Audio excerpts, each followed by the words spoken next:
Good evening, radio fans, and welcome back to another episode of Davey Max Tales from the Satellite. I'm your host, Bobby Big Shot Bob Tamburo, and joining me as always is the star of the program, the Michael Jordan of satellite radio, the best to ever do it, the one we all try to be, Eastside Dave McDonald. Thank you, Robert. Thank you so much. And if you're watching this, I do want to give a special shout out to the Davey Max Tales from the Q&A folks who support the show. They pay a little extra monthly for some bonus content like Davey Max Tales from the Q&A. And just gave them a little episode, a little shout out, a little ranting. And then as I was just doing a Davey Max Tales of the Q&A by myself in my own apartment, you know, before we decided to record this spectacular version of Davey Max Tales of the Satellite, this episode is going to be tremendous. But before we recorded this, I'm filming myself. I'm doing Davey Max Tales from the Q&A, and the next thing you know, I'm getting pissed off. And I'm getting pissed off at myself. I'm the only one who hosts that. I just play the fucking Radiohead song, and then I just start fucking talking, and next thing you know, I get really fucking angry because one of the things about Davey Max Tales from the Q&As, people keep asking me, well, how come you don't go into serious?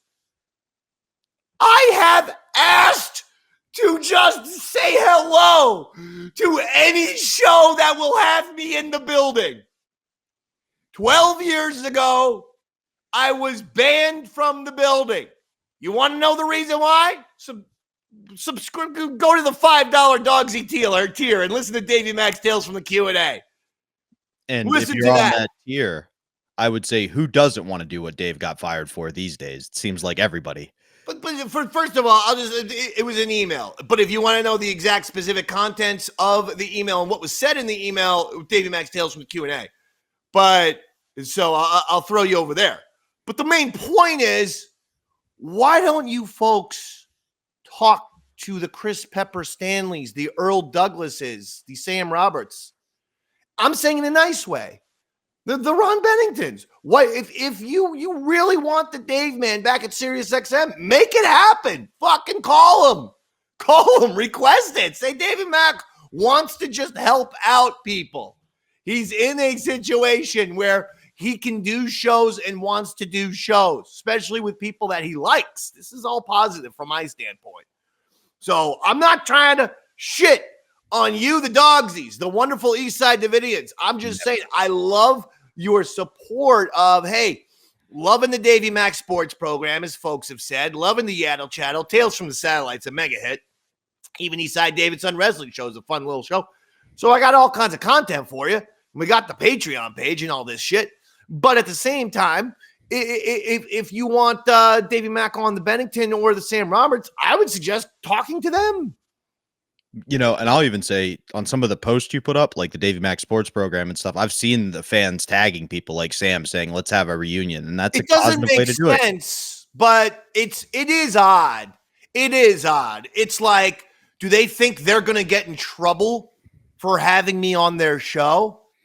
Do they know that on SiriusXM, like there are like fucking like former neo-Nazis and fucking CIA, like there's all kinds of fucking depraved, like immoral people on SiriusXM. I do want them to understand that. Why not add one more? Well, I mean, between the politics stations and all this other bullshit, you have some very insidious characters there. I don't know what the deal is, but yeah, you'd think, and you know what you'd think, that if when someone humbles themselves to be like, hey, I need help, someone would throw them a bone. But boy, Davey Mack really starting to learn who his pals are these days. Well, I do have a fun anecdote that may cheer you up a little bit. As I was getting ready to do the episode, I'm at my folks' place because I'm getting ready to fly out. And it was cheaper to fly out of Harrisburg than Newark because it's apparently these days, Dave, it's easier to fly out of Afghanistan than it is Newark. They are just canceling flights left and right. But they were filling our gas. The AmeriGas guy was here and he heard me listening to the audio and went, is that Ron and Fez? And I was like, yeah. He was like, I love that show. One of my favorites. I was like, oh, cool. I'm getting ready to do something where we talk about it. He was like, oh, yeah, that's nice. And just kept filling the gas. He did not want to hear about Tales from the Satellite. Tell him about Tales from the Satellite. Tell this fucking cocksucker. Wait a second. Was the guy of Middle I East? actually did. It was just funnier for the Was, story's sake if he didn't like it. no, He's but in. was the guy of Middle East descent? No. He was No, an no, no. American man? Yeah, it was an old school redneck guy. He basically, when we were talking about it, he said he got serious in his truck when he was driving in the old days and then would just listen from O&A to Ron and Fez, the whole block. Like he would do the Did old you talk listening. to him more about Davey Mack? I didn't give him all the details, like, because I didn't want him coming by my house all the time. He didn't seem, you know how sometimes we don't give certain fans addresses. We spread the word is the key to Oh, our he's going to be listening. lives. He's going to be listening. Shout out John from Okay. Amerigas. All right. But I'm just trying to say, hey, John, what's his name? John, From where? Amerigas. John from Amerigas. If you have a radio station, if Davey Mack will be there, Johnny. You said you love Ron and Fez. If you have a gig or a show that you'd like, even if I could just stop by a couple times a week and say hello, just bring the energy and fun. John Shit, they need another truck driver. John from Amerigas. If you need a third mic at that fucking gas station, what if just like non-radio stations hired third mic type people, and you just had a fucking gas station, and then I'm just like sitting on a chair outside, like you're a fucking dick. And Honestly, then everyone laughs, and John from Amerigas, and the person in the car is like, excuse me, what did that redhead man sitting out front in the chair say? He's like, oh, that's the gas station third mic. That's Eastside Dave. Oh, he's Crazy Dave. He's Crazy Dave. Don't worry. Don't get mixed up with him. He's our third mic. And the guy's like, but you're a fucking gas station, not a radio station. Why would it? Never mind, John from Amerigas. Just fill me up with 87. why is there a 42-year-old man wearing a luchador mask and a cowboy hat riding in passenger in your Absolutely. he's here to cheer us up. We used to have a guy named Dave, but he got fired. This guy's awesome. He's from Parts Unknown. I'm not 42, but that's fine. How old are you? I was born in 77. 38? 47. Oh, Because I turned 48 in November. okay. All right. I was born towards the end of the year. So I'm always like, even though like whatever the year is, and people, if you just do the math based on year to year, 77 to 2025, but then you subtract one for a good 10 months of the year because November.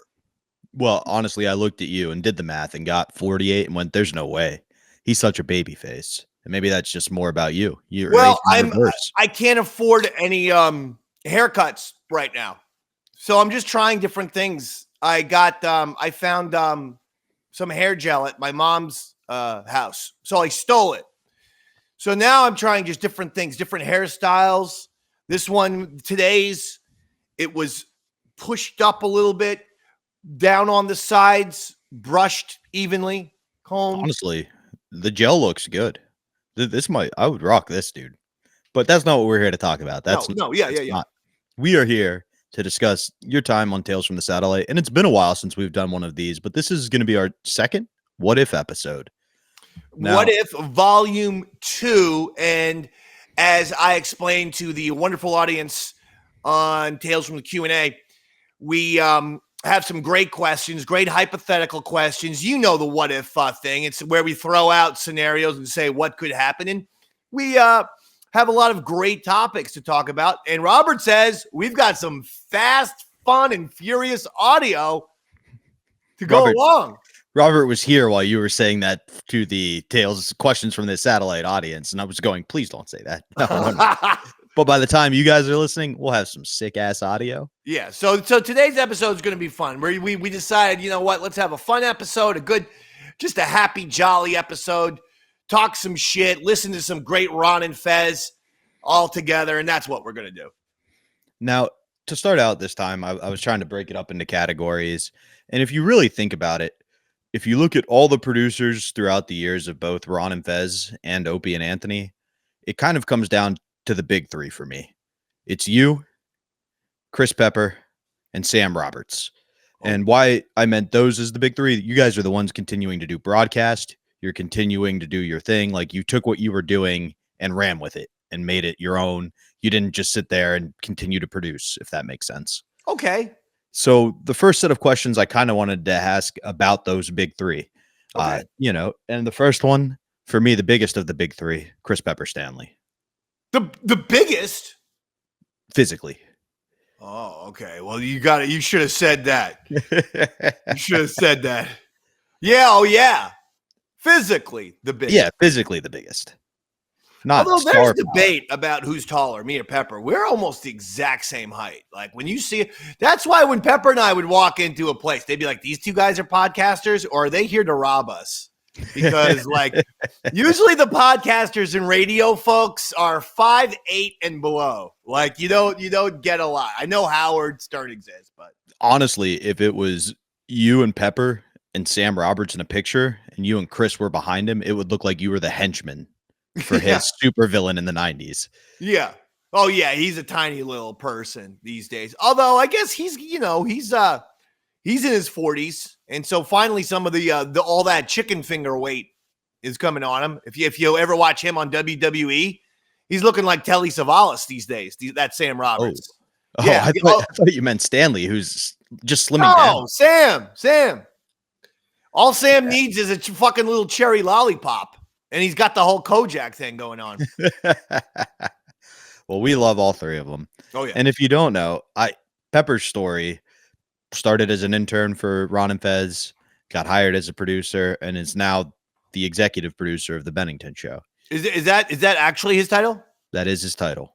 Executive producer? He is the top tier producer for their show.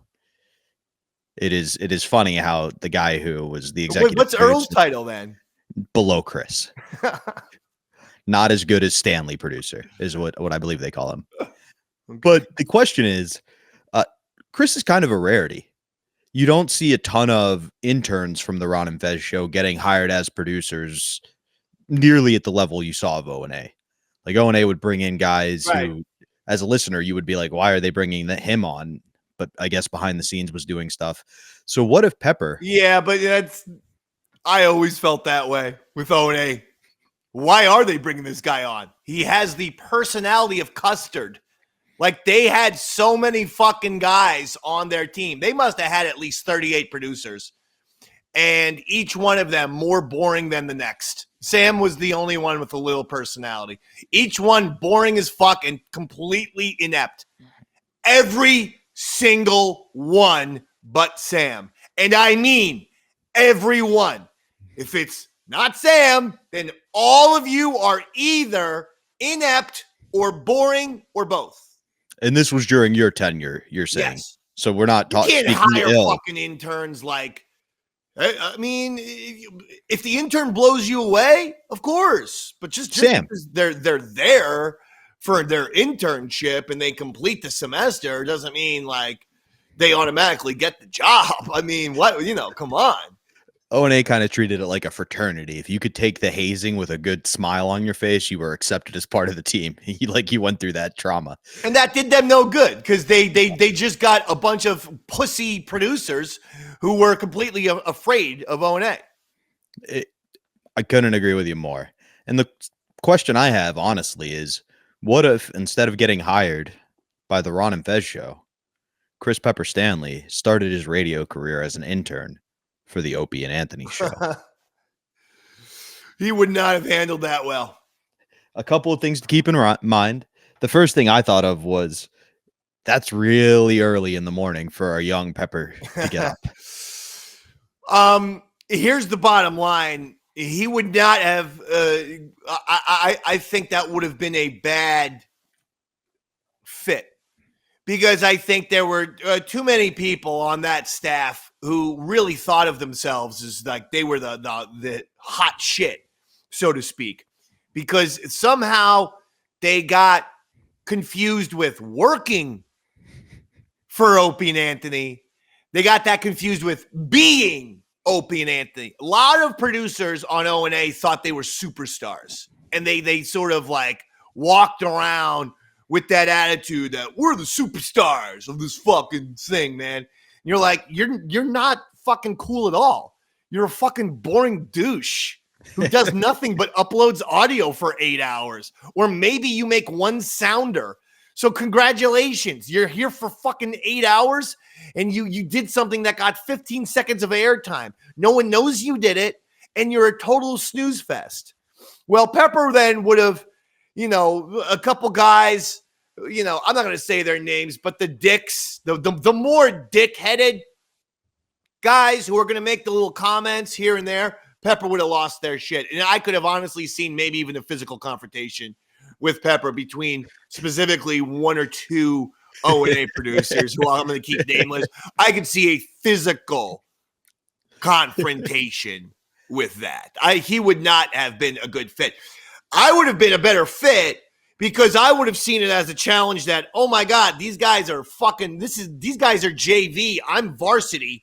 I'm just going to go in and shut all of these guys down and make O&A question, why did we hire these 8 dudes when Dave does like 6 of their jobs? Yes, I'm not the audio uploader because I bring a lot of creativity and ideas.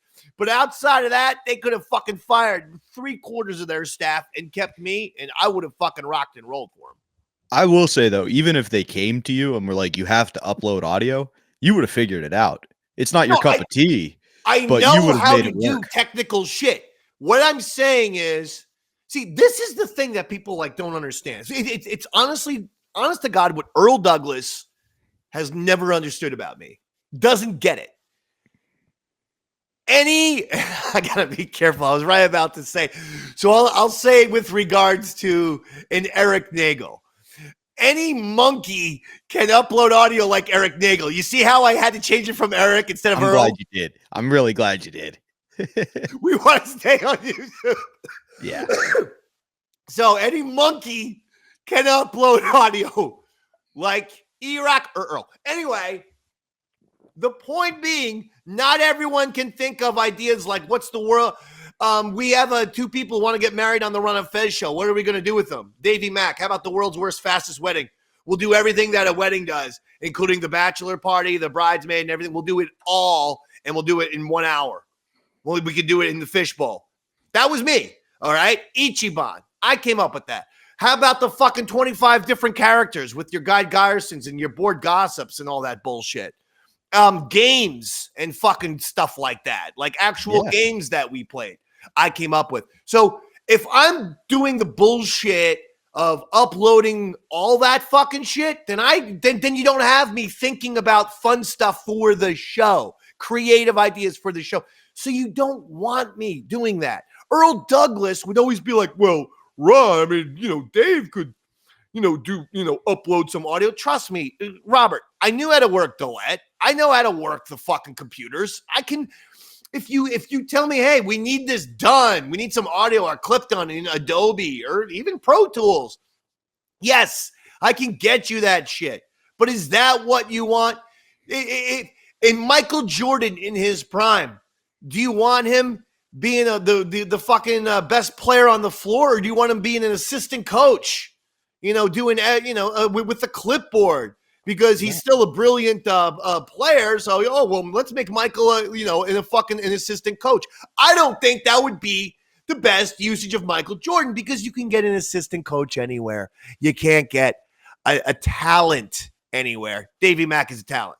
And it'd be one thing if Earl was doing the things you were doing, right? If Earl's coming up with all these ideas, all these characters and that none people of are them. loving, but if he was, then you go, okay, yeah, Right. we can split the uploading. But it's like, if I'm doing the uploading, then what are you doing at all? Earl did nothing. He was responsible for no part of the show prep as well. We know he wouldn't change the pad data. During me and Earl's fucking, reign, when it was just me and no Pepper, it was Ron, Fez, and me doing show prep. And I was contributing a lot to the show prep. Earl, you just fucking get all the technical shit down. It's not like somebody does have to do that role. My point is, you can get a fucking zombie to do it. That's Absolutely. All. On this stuff, I don't enjoy doing the uploading and the editing, but somebody has to do it, and I get to do it. It's my way to get to be a part of it and get to contribute creatively sometimes. You know what I mean? Like, I get it. But specifically with Pepper, I think before we go any further, if he wasn't part of the Ron and Fez show, we wouldn't be referring to him as Pepper right now. We'd be calling him Chris Stanley. Yeah, I know. We would call him Chris. Well, because O&A was like Derek and Eric and Fan and Sam and Danny and Dan. and fun. It's like, guys have any fucking fun nicknames? Like, this is radio. We're not like in an actual office job. We're not at a fucking corporate, I mean, technically, I guess XM and Sirius were corporations, but you don't have to sound corporate on the air with Fan, Sam, Derek, Danny, Eric. It's like, Jesus. They sound like the fucking Duke lacrosse team who got set up for raping that chick with the Finn, Sam, Derek, Eric. It's like, how about a Troy little Quad? If I had two guys named Derek and Eric, I would call Derek Dickbag and Eric A-hole, just so that they had separate names. Like Derek and Eric rhyme too much. So just completely give them totally different names. And you're just Rorschaching those names. It has nothing to do with the people when you go. Yeah, no. Bag and one A-hole. Derek. Yeah, no, I was. It was more of a consonant and vowel type. I got you. I swear that was alliteration. That wasn't me talking shit. And I was just clarifying because I know when you like to talk shit, you do it direct. Fucking A. Now, one aspect I was trying to think, and I do want to give Chris some credit. I think he would have made it work if he had been an intern for O&A. He would have made a murder-suicide work after working for O&A for 3 months. I'll tell you that much. Well, maybe if Coke Logic's listening, if you could draw Chris Stanley as Godzilla and Danny in one hand and Travis Teft in the other, that'd be amazing. Do you have access to the murder-suicide song that Sean Barry wrote, Chris Pepper Stanley, for the Davey Max Sports Program? I bet you I could get it pretty quick. You know what? You keep talking. I might have in my email, but at least during the break, that's something I'd like to send you because let's play it on this episode. Yeah. What if episodes are fun for just really good audio and good times, good rollicking times? We've been busting our ass with Tales from Satellite lately. We need a good time, Johnny Feel-Good episode, and that's what we're doing today. And that's why I am going to stand up for Chris while you look for the email and say, when we first hear the intern uprising, it's because Chris is going in after hours and using Dillette on his own to mix things because nobody will teach him. He's gone to Earl 100 times and he wanted to try it so badly that it was garbage. And he admitted that. He was like, I don't know what I'm doing, but it's what I was able to come up with on my own. And so I think he would have found a way to not weasel, but to work his way into the O&A crew. The thing I don't know, though, is the cool guy persona Chris kind of has, which is awesome. I don't know if he could develop that cool guy persona amongst the staff of everybody trying to be too cool for the room. Like it almost worked as a great chemistry on Ron and Fez, where he was the kind of the cool guy as opposed to O&A where everybody's trying to be that. You know what I mean? True. Yeah. On O&A, everyone wanted to be like, I don't know. They thought they were, some kind of little rock star, and they all thought they were kind of cool and stuff. And yeah, you're just now adding yet one more guy like that. That would have been difficult to take. And sometimes there are plenty of times where I say, if you look at the cool points, it's possible I hate to say this, but 3 to 4% cooler than Chris Stanley. I hate to say different. It. Well, I'm more of a renegade. That's what I was gonna say. It's different types of cool. I'm a little bit more of listen, at the end of the day, and this is not an insult. He's a pro. He's gonna do as instructed. He's gonna do as told. He's gonna follow orders. He's gonna listen to the corporate machine. That's why he can't get the Dave man in through the Sirius XM building, because he won't just ask a couple follow-up questions to the people like, hey guys, this is a guy who gave 10 years of his life to us. He's been branded. He's been hot sauce in the anus and pee hole. He's been hospitalized twice. We want him back in on the show. Okay, he's going to be back in on the show. Okay, just fucking, okay, so we're telling you, all right, Friday, whatever, such and such, he's going to be back in. To me, that would make someone cool, because they're saying, hey, I'm gonna help, I'm gonna get you through this. When that's cool to me. So in some ways, and I love it. I love absolutely. And why I say I think it's two different types of cool. Like you, Dave, there are very few more people than you that are happy with who they are. that love who they are as a human being and embrace that. They don't care Well, what I other won't people say think. happy. I'll say I'm just I'm aware of who I am. But you embrace what you enjoy. You Yes, know what I mean? You don't let I people to embrace mockery. the near schizophrenic fucking brain that I have, and I embrace who I am, and I'm aware of it. But what I'm And saying is, you're just as good at taking a facts are compliment as facts. taking Facts are criticism. facts are facts. I'm not bragging about this, but No.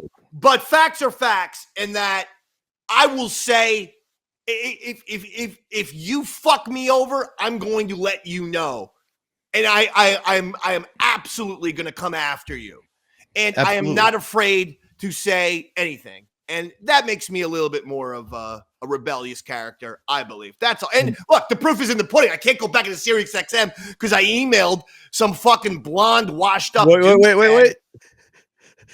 We want people to subscribe to the higher tier. Don't give it all away. But like. All right, go ahead. No. Next. But what I was going to say is, so that's you. And then Chris is like a manager I had once. The place I worked had a no tattoo policy. And my man was tatted from his wrists to his neck. And he would wear a long sleeve turtleneck every day to work and just still kept his edge, but like never let the system beat him. And Yeah, that's why Chris is kind of like that. So like they're two different types of cool. Yeah, no, One, and we love Chris Pepper Stanley. We're saying that on the record. oh yeah, one of the big three. And one last ripple effect to look at with this before we move on to the next question. If Chris isn't working for Ron and Fez, he doesn't get as much airtime with Bronx Johnny. No Chris and Bronx Johnny friendship means ultimately no high society radio. It may have been Chris from Brooklyn, it may have been Pepper, but I don't think it would have been what we know as high society radio. No, there wouldn't have been a chance in hell of high society radio. None whatsoever. There is no high society radio without Bronx Johnny. He's the straw that stirs the drink, in my opinion. And yeah, if Chris is on the O&A staff, we got Bronx Johnny, and who knows? With all due respect, the power of the Dave Man probably makes Bronx Johnny Bronx Pepper Johnny, and he becomes the legend. And he is a legend. But I'm saying, like, he's the legend who's still at Sirius XM to this day. Okay, today on Bennington, we're going to watch two porns. Boss, how is Earl back here? Boss, what I can't believe you want me to hit him? How has Earl Douglas gotten a job back here, boss? This is insane. Boss, no disrespect, but this seems like a bad move. Oh, yeah. Sex extravaganza every day. That would be amazing. Now, we already touched on the first bit of this next part, a little bit in the Pepper thing, but the next two in the big three, obviously Sam interned for O&A, went to work for Scorch for a year, came back after he graduated college, became a producer, ultimately is now the one remaining member of O&A who has an on-air show left at Sirius. I know, that's amazing. Dave McDonald had a hot dog cart outside Sirius, had a few conversations with Ron. Ron liked him, and then Dave got to join the show. Well, that's a fake story. I know. I know, but I mean, why are you saying it like it's real? Just trying to be entertaining and not good at radio. I'm not as good as you. We've especially when we've already discussed these things. Dave McDonald working in radio and then got hired by another radio show. I had been working in radio for 2 years. I've never, ever owned or worked a hot dog cart except for one time when I was 14 years old and I was working at the Butcher Block in Spring Lake, New Jersey, and they had a nice little town fair, and they say, Davey Mack, go out there with some we're going to set you up and you're going to get hot dogs for people. And I said, okay. But somehow, and I have a picture of that, and we displayed the picture. Somehow that one picture turned into I have an actual operating hot dog stand in the middle of New York City. No, that never happened at that point. I'd been working for 90.5 The Night and Westwood One syndicated radio before I finally got hired by Sirius XM. And we know at the time It wasn't just Ron and Fez after you. There were a lot of shows on Sirius or Howard X Stern. that were looking for you. I had the Howard Stern job. I had the job at the Howard Stern News Channel. It was mine. And that was because Rory, though, former Ron and Fez producer Rory, had gotten a job, a really good job with the Howard Stern channels. And so, and I had met Rory, a handful of times, and we had a good relationship, positive relationship. And so I went in there, and this is before I got the Ron and Fez thing. And Rory's like, listen, we have an opening for a Howard Stern, Howard News, Howard 100. You want to do it? You want to be in? And I'm like, oh my God, absolutely. Yes. That sounds great. And literally, as I'm about to accept that job, someone says, Ron, I think Harry Elvis is leaving Ron and Fez, and they're going to look for a new intern. And I'm like, what? I made a calculated decision. I could be one of 50 Howard Stern producers or one of 2 Ron and Fez producers. So it was a gamble because you never know what you know. And some people say, well, if you were at Howard, you could be there to this day. I wouldn't want to be doing the Howard 100 news all this time. Trust me, I wouldn't. I'm happy with the decisions I made. But it was a gamble. I mean, at the time, it was. Ron and Fez were going through producers faster than you got the cars. Well, I had to. It was a gamble because I had to audition for the job. A few other people were auditioning for the job and throwing their hat in the ring for the Ron and Fez job. Yes, they had a few of us spend 2 or 3 days with the show. They would put us on the air for a segment or so, and then we would do behind the scenes, phone screening, all that kind of bullshit. And so we would do that kind of thing. But there was 3 or 4 people who had thrown their hat in the ring, maybe 5. And so I'm like, wow, the gamble is I have the Howard Stern job. Don't know if I have this. Well, I think you made the right call. That said, I got it. If you had a hot dog cart right now, that'd be pretty convenient. That might help your financial situation. So. I'd love it. I'd love it. Well, I'd eat all the hot dogs. Me too. I love hot dogs. Oh. No, pause. No homo. You put anything on it? Ketchup and cheese. Fucking dirtbag fuck. Go with mustard. And if you want, you put some relish or mustard and sauerkraut's great. It's not like I'm 100% against ketchup on a hot dog, but that's if you're desperate and there's literally no mustard available. Otherwise, you've just ruined that fucking hot dog, you piece of shit. Have you met me? I'm nothing but desperate. But people don't get, ketchup should be for your potato type products, your French fries and your shit like that. Okay, fine. I guess a burger. I mean, I like mustard on there too. It's not bad. Right. I just, sometimes good old ketchup. Anyway, what if instead of you getting hired by Ron and Fez and Sam getting hired by O&A, we switched roles? We talked a little bit how you would have dominated the staff and you probably would have left your mark just as hard as Sam did. But what if Sam was on Ron and Fez? And some things I thought about along here is no sex for Sam. No Jocktober. I don't think Jocktober would have flown on Ron and Fez. I don't think that was their type of radio, right? They were about making their stuff, not doing it. And ultimately, I don't know if you were working for the O&A channel, if they would have given you the freedom to do the Davey Max Sports program. Well, with me, they wouldn't have been able to contain me because Jordan, baby. What I can bring in is I can burst into that fucking show and just cause some chaos. And I mean, I would have been able to do that show in my sleep between fucking crazy characters and all of which Anthony likes. He's a fan of all of my little fucking crazy Zuni. When I did Fuck Twat the Clown, I mean, Anthony was practically on the ground. I'm telling you, he loves the Davey Mack characters. So, and so did Ronnie B. I was fortunate enough that I had Ron and Fez, but especially Ron, liked a lot of the characters that I did. And so I would have had that with Anthony, but I wouldn't have had, Opie would have been weird, and I think that, it's kind of, if people get popular, Opie, he'll get jealous of his own coworkers and teammates. He's the worst kind of teammate, because if other people are having success and doing good shit, you see him close down a little bit.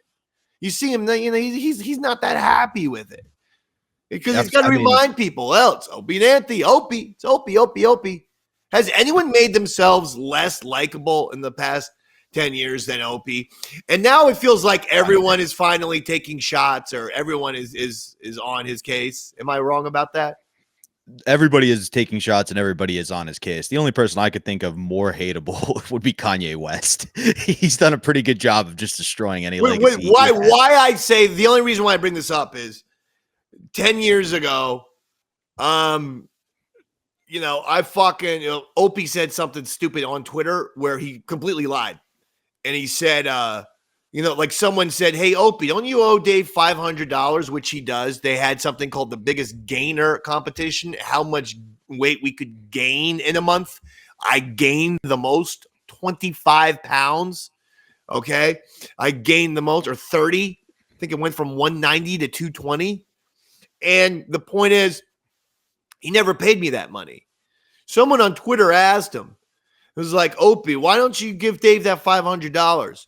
And he's like, I gave Dave this baby station, like a station where you like a dresser, this baby dresser where, you can change your baby and it's beautiful. And the whole thing is worth $1,500.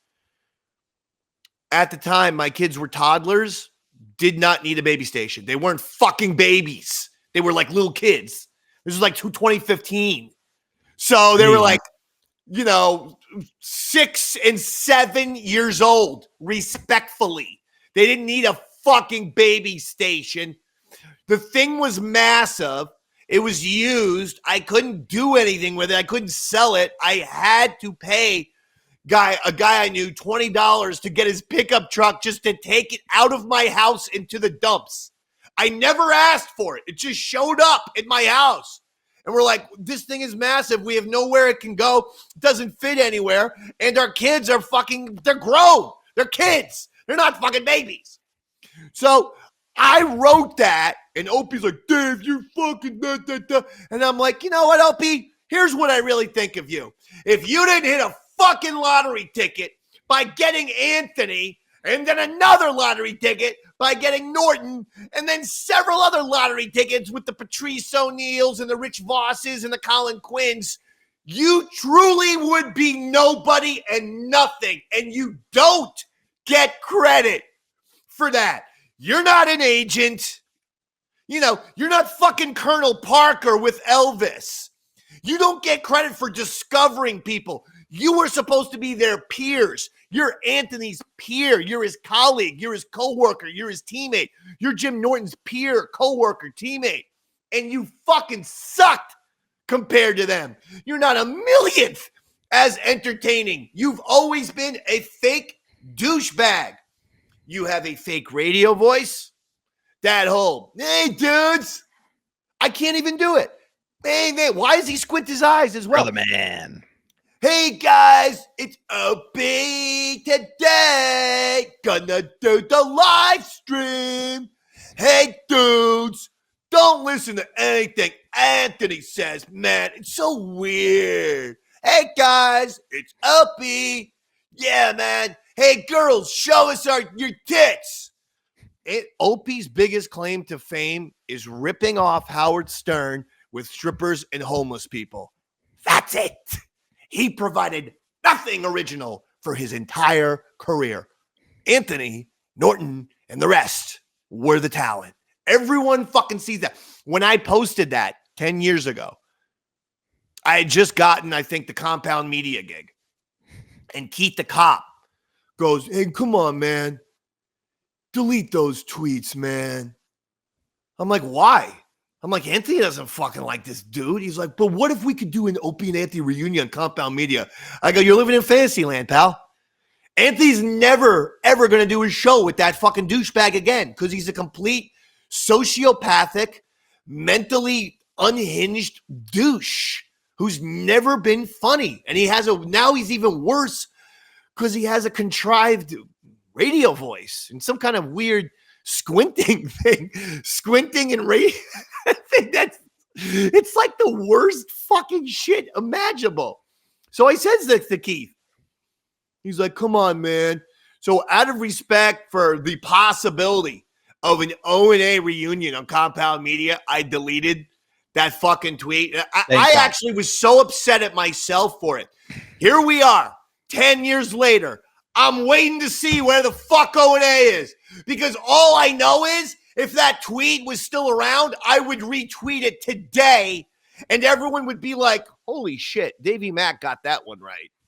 Opie is the biggest douchebag in the history of radio. And everything Dave said 10 years ago just turned out to be true.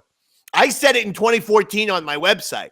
I had specific predictions for O&A on my website. My website ain't along anymore because I have YouTube, Eastside Dave TV on YouTube. And I figured, the website was there to put my videos up.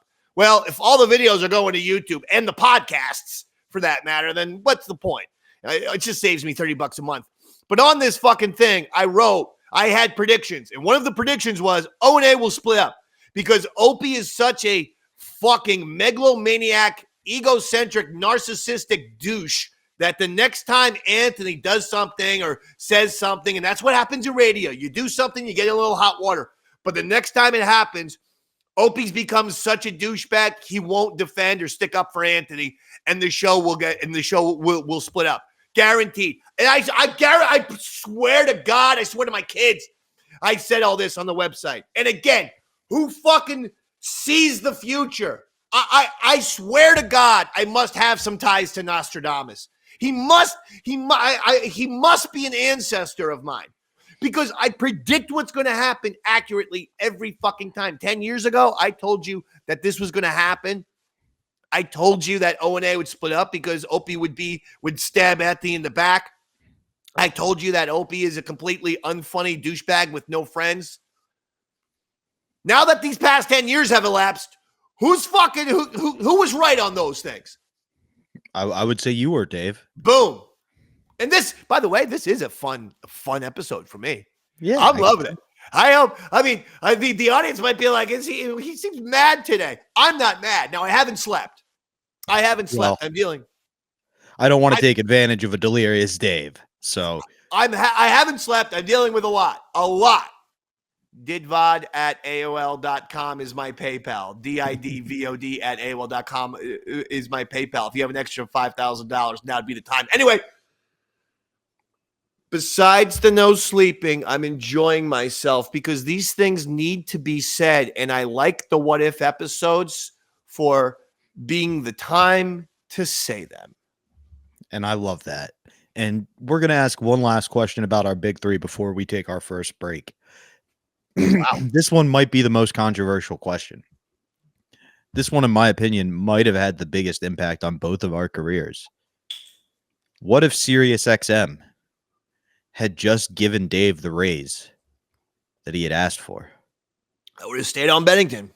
He would have stayed on Bennington. I mean, Ron and Fez. Right, but you would have stayed. That's what I mean. You would have been on that show. But hang on. I've told people exactly the thing because I am the most honest person in the history of radio. More honest than Howard Stern. He was apparently playing some sort of shock jock that whole time. And I don't consider myself a shock jock. I just consider myself to be completely honest. I don't say the shocking stuff. I'm not like, hey, Rob, a robot get for that. the AIDS. Die of AIDS. All right.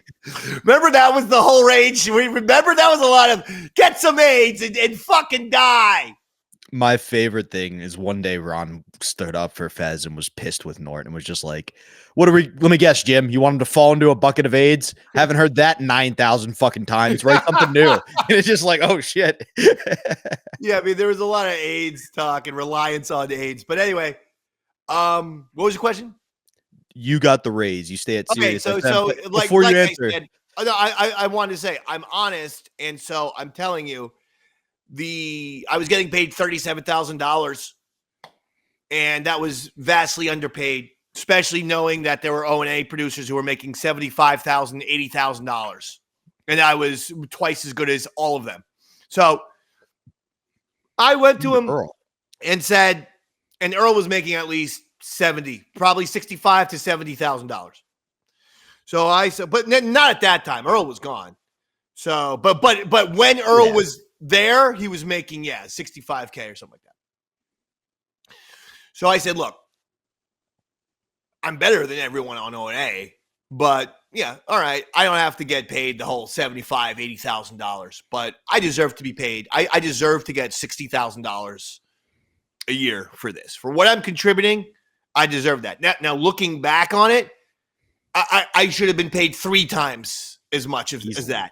The amount of fucking people who just say Ron and Fez, with the East Side Dave era, best fucking era in the history of radio. And there's a lot of people who say that. And the amount of people who listen to Ron and Fez on YouTube, and it's just all that shit in all of that era. And I got paid $37,000 a year for all the shit I brought to the table. It's disgusting. So when I asked for $60,000, they come back. They said, we're going to give you a raise of $1,500. And I thought that meant $1,500 a month. And I was like, okay, let's see, that's like $15,000. That's like, okay, it's like about $18,000, and 18 plus 37 is 55. So while not meeting my $60,000 criteria, if they had just done that, the $1,500 per month, I would have been in. You would have made it work. I would have been in. So I go, oh, wow. Okay, cool. Well, thank you. So I go, so what is that? What's that going to officially bring my yearly salary to? And they go, well, you were making $37,500. You're going to make $39,000 now.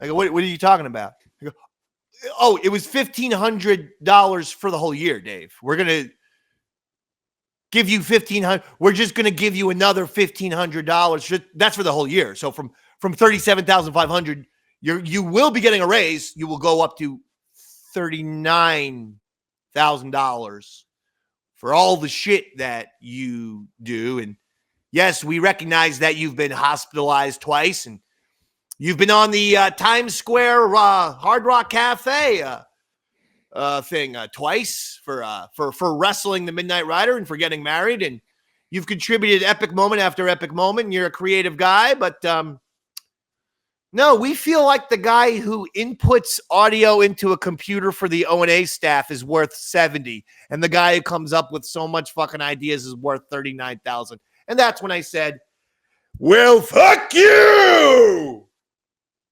And that's the thing that I have that other people don't. Because if you insult me like that, I am a man. But if you had stayed.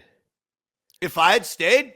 Let's go into it a little bit, because I did have some thoughts. One of the reasons when you left that you met Sean O is you needed a studio space. True. To do the Davey Mac Sports program. And Sean O was, of course, an intern for the Robin to your Batman, Roy Harder. So if you got the raise and you stayed at Sirius, you never meet Roy Harder. The dynamic duo we know today. There's a possibility of that. There's also a possibility the Davey Mac Sports program would still exist. And let me tell you why. Please. Because I started doing it secretly, or I had the idea when I was working for Ron and Fez. Don't forget, they gave me a Saturday, like Saturday night show and everything. Yeah. And then all the technical issues, everyone else fucked me over. Chris couldn't Earl and Chris couldn't figure out how the phones could work. So a sports show who I wanted to do call-ins got 0 phone calls. But I still made it work. I had an hour to talk about, and I fucking make things work. But it was disappointing, to say the least, because it wasn't the full experience that I wanted. I wanted it to be like an audition, tape. I think the Davey Mac Sports program would have still happened, believe it or not, because I did know Sean, and I had gone over to Sean's studio. Now, did you initially go over to Sean, or did you perhaps send somebody because you were worried he was a crazy fan? Well, okay, you're right. I knew Sean O from the bar, and then Sean O said I have a great studio, and I said, Chris Pepper Stanley, go over to that studio.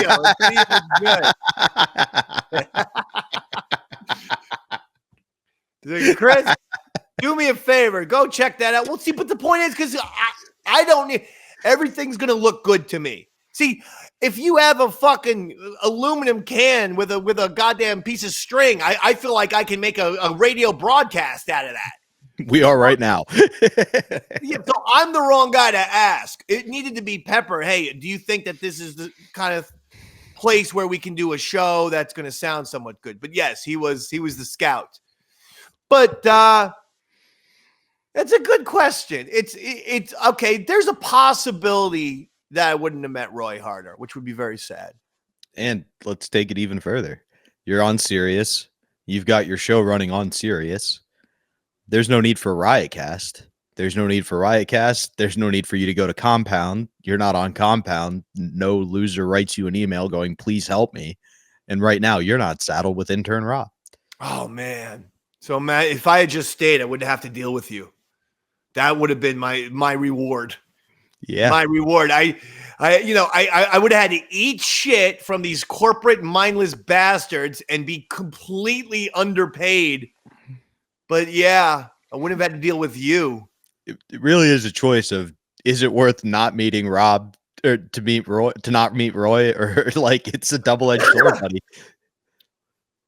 And on that note, we're going to let you guys listen to some audio, perhaps some videos that sync up to this all perfectly, and we'll be right back. That was the meeting where everybody was laughing at fucking Earl, because what was the email that we got, the complaint email we went over? We got an email from Mark who was being very sarcastic, thanking Earl for changing the pad data the other day when Vernon Reed was here, saying it's the first time it's been changed in 2 months. So Earl's known as a guy who doesn't change the pad data much.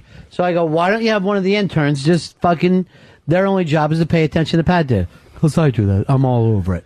And I go, how many times a day do you change the pad data? He tells me 50 times a show. 60 times a show. 60 times a show, which would be 20 times an hour. Ridiculous statement. And he was adamant about it. 60 times. It's just an educated guess. That's all it was. Educated? Educated would have been 0 to 5. 60 would have been a fucking insane thing to yell out. And just as he's doing that, he puts PT on the fucking pad data.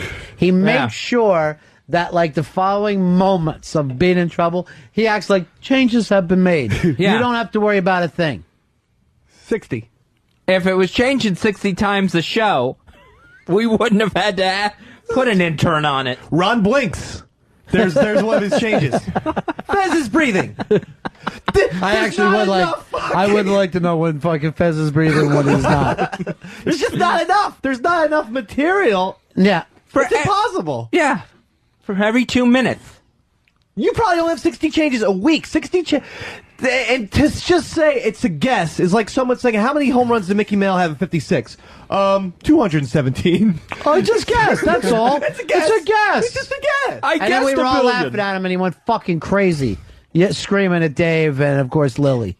No, because of course I'm saying something because it goes completely over their head, and I just hate the fact when. Well, it would go over anyone's head. It's you gave out Babe Ruth numbers when you fucking hit Larry Bowa amount of home runs. And this is more ridiculous than cutting Skittles up into Bowa mini knows Skittles. he's not a home run hitter. It's not going to fucking shock him that he hit 2 a year. It's just ridiculous. It's such an insane number. It makes all of us wonder, like, are you truly that insane? And how did that go over all of us small people, our heads? What? All of us uneducated people. I didn't like specifically with Dave. He just kept hammering home. He's like, say it's 60. I was like, Dave, it was just a guess. And like, I never said those words. It was just a guess. That's when I screamed, Dave, it was a fucking guess. That's it. It was a guess. Anyone can make a guess. How many times do you think he changes the pad data show? 4 times. Fez, you've got one. I don't have one next to me to say. How many times do you think a show? I would say I think Dave's right, but I think it's like 2 or 3. I think it is that low. So you're off anywhere from 56 to 58 with your fucking guesstimate over there. I don't think the number's that low, but I don't think it's. But again, it was just a guess. It was just a guess. A guess? A hard guess. And you have no fucking problems with not knowing and being off by that much. Like whether you're driving 55 miles an hour or 110 miles an hour. That's just a fucking guess. You have to somehow come fucking close to these statements. It's not like a bunch of buddies sitting around playing fucking Wheel of Fortune. That's just a guess. If Ron asked me what time is the tattoo artist come in, and I said, 6:30 in the morning, Ron. He cannot. It's just a guess, though. 3 He a.m. cannot fucking be trusted. It's a professional That's the question. fucking thing. My thing is, it's a real quick. It's not Ron's just bullshitting with you. Cliff, you're on Ron and Fez. Hey, buddy. Earl, just because you go to a commercial and go through all those commercials, it doesn't mean that you change the pad data there. Oh, he thinks he's got the fucking commercials. Yeah. He gets the fucking one up. Nope. No, you don't, Earl. And DC No. does that anyway. And the opening does not count. Earl tried to say that yesterday. That's just... Earl was bragging about doing the opening. I'll give out the opening song. Then we found out from Lily, Earl gets furious if people call here and say, hey, what's that song that's playing? Right. And he screams, read the pad data. When a lot of fucking people listening to the show aren't near pad data. They could be watching through the TV, off the computer, whatever. Yeah, I was just basing that on again, that was a bad assumption. I was basing it on the fact that... But you're yelling that at fucking listeners. But I wasn't yelling at him. I was just making Lily said you yell at people. The same people who you also tell, stop wasting your time listening to the show. I know for a fact when I've been in there and have changed pad data for Earl, he'll go and change it back to like the phone number or something. He gets territorial over the pad data. He wants 9 fucking changes based on the phone number alone. Yeah. Here's Bam. Hey guys, how's it going today? Hey, buddy. When asked how many honest days work Earl put in his last contract here, he said 350. Earl, would you ever feel like any given day you've earned your money? Yes, I feel like on most days I feel like I've earned my money. All right, this is going to annoy everybody very much. Earl calls me and goes, listen, I want to... And this is after I was on the O&A show, right? Mm-hmm. And me and Opie were talking about going out to London, the restaurant. I get a call later that day from Earl. Hey, buddy, listen, I want to take you, your chick, and all the guys out to London. I go, what? What the hell? How come? He goes like this. The race came through. Get the shit. Wow. Get the shit. This is the world we live in. Earl gets a raise. No. Yeah. Don. No. And it's enough Okay. that he wants to take everybody out for a major fucking dinner. How many guys did you say you wanted to take out, too? About 6 or 7. Holy Give me the names. Shit. You, your chick, Fez, Dave, I will not Pitsy, eat with you. I will not eat with you. Yeah? and Pepper and Lily. Pepper and Lily. Holy fucking shit! You gotta be fucking me, Don! 60 home runs! Babe Ruth, 1927 against This the is fucking Rays. bullshit, man! I fucking work harder than he does! later. God, This is insane! Well, I'm fucking great! son of a bitch, Queen's cup! There's Hicks losing his mind. I'm fucking dead broke and this asshole's gonna raise the authority! It's a fucking crime. Oh, And I did have to take him off pad data. you Yeah. fuck! And we're not even drinking today because of you, you fuck! Fucking animal. You fuck! Hicks just left like... We're having beers! No, you know, the gimmick that he looked like was the old fucking wrestling manager from the 70s, Fez. Oh, Look at Art Grennan. Slick? No. Albino? Yeah, Lou Albano. Lou Albano. Yeah. He just did a stomp out like Lou Albano. He's got rubber bands on his face. Hicks, come back in here. I know you're upset. like he just found out he was signed a contract to be in a handicap match. No, but seriously, Earl. Why? I wanted to take you guys out. Fuck you! I don't need anything from you, cocksucker! Wow, rub it in, Earl. What? Why does that make you crazy, Hicks? I do more work than he does. He calls CBT. That's it. That's his job. And he gets shit on in the fucking meetings. That's it. It is an important part of the meeting. Fuck. He does 16 much times work as you. To his stats. I don't know. Hicks, here's the real fucking way out. You guys get your show together and have a big major show, and you're going to be fucking... You'll literally be fucking wrapping money around your balls and fucking just sleeping like a fucking baby. All right. You don't want to ever fucking be chasing crumbs like this motherfucker. And I hate to say what kind of rich that he is, but the second you get a fucking raise, you want to take everybody else out to an expensive fucking meal. You might as well buy rims, Earl. You might as well buy fucking rims. To the restaurant he just heard Wiki take everyone I know. to. That I just ate at the fucking night before. I'd love you to take you out to London. You are a fucking cock. Great food, but every night? Thanks too, Don. Babies don't mean anything. Here's what so you got turned down? Yeah, We haven't heard back. No, he hasn't fucking said a word. In fact, not only I'm proactive with Don and email the fucking guy every week saying, Don, have you heard anything? Is there a chance, I could get like a little bit of a bump up? I'll have a child on the way. Instead of Earl, who has in his apartment old 45s and comic books. Oh, and tapes Stolen of CDs. Scotzo. That's his children. Good, Don.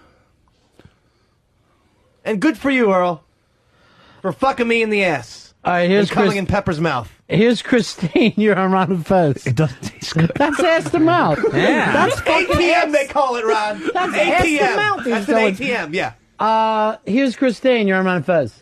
Hi, Ron. Hi, Fez. Hi, Darren. I just want to say that I listen at work, and I can see the pad data, and I always know when Earl is in the studio because the information changes constantly with the conversation. It never changes otherwise. Oh, he's a mess. All right. A little late, but... All right. Thank Talk you. to you later. Thank you, Christine. Thank you for paying attention. All right. Here's our good friend, Wiki. Wiki, how are you, buddy? I'm good. How are you guys? Wickster. First of all, I wanted to say thank you so much for a lovely, lovely time. You're so welcome. Just the best time. Yeah, that was a blast. Good having you guys there. What can we do for you? Dave, have you answered your email lately regarding your raise? No, I haven't. Yeah, no, I didn't check Maybe if you did your fucking homework and you opened up your email and the communication shit that you're talking about that you talk to me every day is bullshit. So first off, you're wrong about that. Second of all, if you answered your email, you would have your information about your raise. This is the problem that I have with you with vacation. You, Earl, I've had this problem with you guys in the past. So You have to check your XM account. Oh, my XM. Okay. I always check my AOL. Don, let me just say this. Fez runs a really shabby show here. Don't say that to Wiki. He's a really bad executive producer. As I was telling you and Opie the other night out at dinner. I don't want to hear about that. I think Fez does a great job. What happens behind the scenes that I don't see? I mean, obviously, running you. Oh, it's a nightmare. Later. It's a nightmare. That's a shame. It really is. I know. Maybe we'll move around some people some more then, because I thought moving Fez to the executive producer position was going to help things out. Apparently, if it's not, then we'll make some more changes. Then. All right, now how did I get in trouble? Well, what about the idea that came up the other night about moving me in with O&A? Nobody answered that. Wait, what? No. Wait a second, No. We were talking about consolidating. Yeah. Do not call Mr. Wickland. No, this was at the lovely dinner.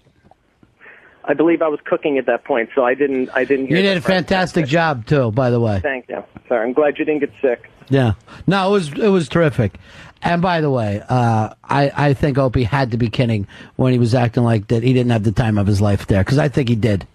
Oh, I think so too. I think it's probably a little too classy for him, but yeah. Well, he was uncomfortable in the suit, but once we told him that he could take off his jacket and unclip his tie, I think he started to really have a better time. All right, so check your account can before I do that now? and never scream at the boss. No, and you know what? This is something that you need to understand. Right. Have you ever seen me rip the bosses? No, never. But why do you? I get confused, Don. Because you think Mr. you're Wickland, Opie and Anthony. I certainly don't. Not nearly a morsel, a fraction of talent as those two. But Don, Mr. Wickland, I appreciate it. But I haven't checked my X mail because I always check my AOL, Don. So that's why I get confused about the X mail. And I also called you today too, but it went right to your voicemail. So maybe get a new phone with your raise. Okay. All right, so you got a raise, You idiot. sound a little upset at me. You should There be. you go. Check your You yelled email. F you, Don Wicklund. Mr. Wicklund. I didn't mean that, though. Check your I was under a X-mail. lot of duress. It actually was more aimed at Earl. What you need to do is fire him, Don, and take away his insurance. Please and don't let him do have that baby outside. Mr. Wicklund, please. Mr. Wicklund, I love you, and I will take you to London personally. Fuck Earl. The real London. Me and Mr. Wicklund are going to London tomorrow. And there's another thing, Don. How disgusting, the day after times that we eat at London, Earl comes up with the same idea. I'd love to take you to London. He is the most unoriginal bastard And I'm in the still world. bloated from the night before. How unclassy is that, Wiki? Yeah, he's trying to upstage Don. Earl, that's a shitty And idea. have you noticed that Earl is like a story topper and all that Yeah. type of shit? So then, of course, He's a story bottomer. He wants to top Mr. Wicklund. Right. Well, unless you can get the chef's table, good luck with that, buddy. Yeah, good luck getting that. Well, all right. All Dave, right. congratulations. Thank you, Mr. Wicklund. Take care. I didn't mean those words. Nah, I don't care. All right, see you later, Don. All right. See ya. Thanks, Wiki. Gotta check that All right. X-mail. I'd love to go out to brunch sometime too, Don. Where are you going to take us with your race, Dave? You guys are gonna get hot dogs on me from the corner. That would make some people happy. Yeah. I'm not gonna be unoriginal. Let's see. Ron just went to London. I know. I'm taking the London. Here's what Earl wants to do. He wants me. Earl wants me and him to share a thing of spaghetti like Lady and the Tramp. Where we end up kissing at the end. Seriously, Earl. You're an embarrassment today. I can't believe you almost shit all over your raise. That would have been the best. Hey, 'cause that's the first time I ever saw you furious. You're usually so easygoing. I just do more work than him, and he gets paid a fucking paycheck. The other night I went to sleep just thinking to myself, I have no money, and I don't know how my bills are going to get paid, but Earl gets a paycheck. It is annoying, and it doesn't make sense, and it's not fair. Yep. And that's actually our executive producer's job. You got guys that need to be bumped up, Fezzi. Right. And you got to start and monetize some of these situations. It's true, I do. I'll be at London with Earl. Just, Earl, instead of, you know what? These guys don't like the fact you were going to take 7 people to London and they shit on you. Why don't you do this? You take me 7 times. So over the next 7 Fridays, you and I will just keep going to London. Going back to London, Ron. Do you know how many restaurants are in Manhattan? And the last time he went out to eat was to London for lunch. Yep. And that's all he knows. Yeah. He's a guy who grew up in this town. Oh, it's ridiculous. Ron, if we all go to London, how about going to the burger joint? Have you ever been there before? He has a very small radius that he place- works out of. Yeah. Or the Parisian fucking diner. Or barbecue. There's more. He knows where I He take him. knows 59th to 55th. Yeah. That's Daryl Douglas' world. Really weird. Steve, you're on Run of Fez. Hey, buddies. Yeah. 2 things. Earl, you are the luckiest son of a bitch I know to get a raise. Dave, you are the dumbest son of a bitch I know to talk to the boss like that after you get a raise and don't know it. Well, thank you, Steve. But Steve, I don't check my X-mail a lot. Why not? Check your X-mail. I tell you guys these things. I don't check mine either. I but check shouldn't my have to. AOL, yeah. Hey, That should be you guys checking for me. I shut mine down as soon as we got here. Just don't let Mooch check your I email. don't know what mine is. Don't let Mooch check your X-mail, Rob. Mooch is in there. He'll be writing, fuck you, Don. Thanks, buddies. Peace. Don was pissed when he called. I was trying to slow him down with nice talk. Thank you for that. I can't wait for the break so I can check my X-mail. Yeah. Here's Keith. Keith, you're on Run of Fez. Yeah, I'll tell you what, when I heard about Earl's raise, I thought, this is just the first step of Abomination. Well, you know what, Earl? You will be on top then. And, you will no longer have the bitch about how tough it is for a black man in this world. If anything, it'll be very super easy for a black man. Amazing. Obama goes 10 in a row, and that's even after sampling other people's speeches. Told you it wouldn't work. I knew he was going to win last night in Hawaii and Wisconsin. Why? because America is embracing a Barack Obama. He's going to be the next president of the United States. Well, you know what? He's actually, his poll numbers over the Clinton brothers is now in double digits. He's up 14 points, which, again, I'm not a big believer in polls. We've seen them blow up in our faces before. But, we'll throw it out there for the sake of argument. He's also beating McCain in poll numbers. Right. Yeah, because he pulls where big money with Hillary, men. where Hillary's a little closer to, it's more of a dead heat with her and McCain, if she's the nominee. Is the booze getting to you a little bit? Little bit. Second beer, really? Yes. You've got to have something wrong with you to have second beer. Jesus. Make you slurring a little bit. Second beer high. 2 beer.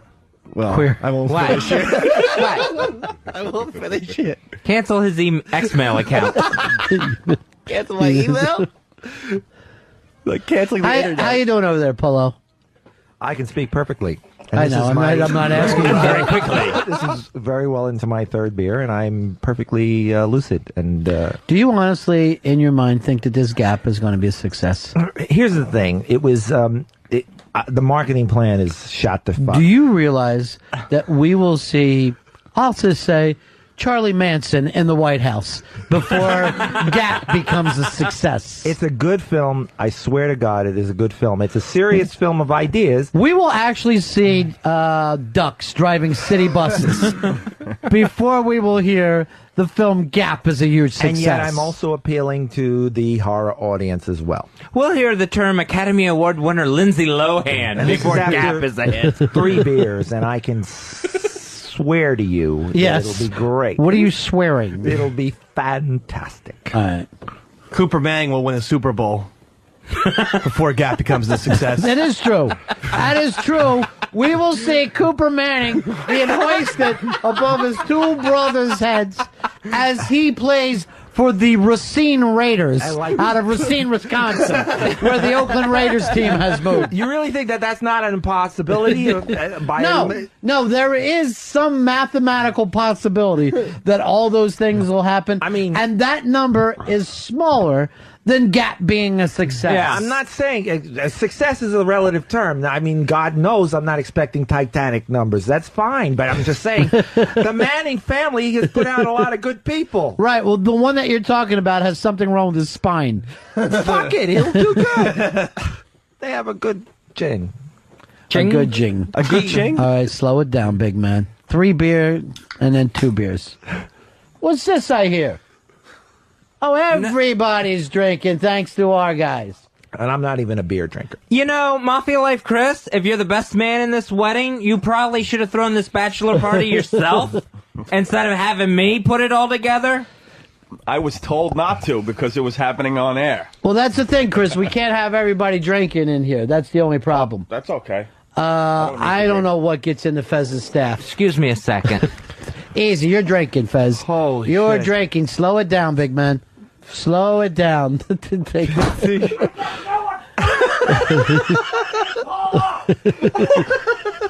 Oh, jeez, he's. You hear it? Yeah. I'm scared, man. What happened, Fez? I'm scared. Sorry, Fez. I didn't know. I talk until I'm on the verge of another heart attack. Right. And what happens? The exact opposite of everything I say in any pre or post meeting. I know. What happened? I said, you know how this building is. Right. You know the way they react. I go, nobody's drinking today but me and Paul O. Next thing I know, I see a fucking intern handing beers out to people. I'll just say this is the worst bachelor party I've ever been to. It sucks! It hasn't started But yet. Fez is totally right, man. He is right. I mean, could I have said it any clearer in front of everyone, Dave? No, you were totally 100% Before the clear. show started? It's bizarre. And he's not playing the board gossip music today. Oh, what the hell? Whoa, Dave. That's Mr. Ray's over there. What's Razy? Dave? Razy in the sun.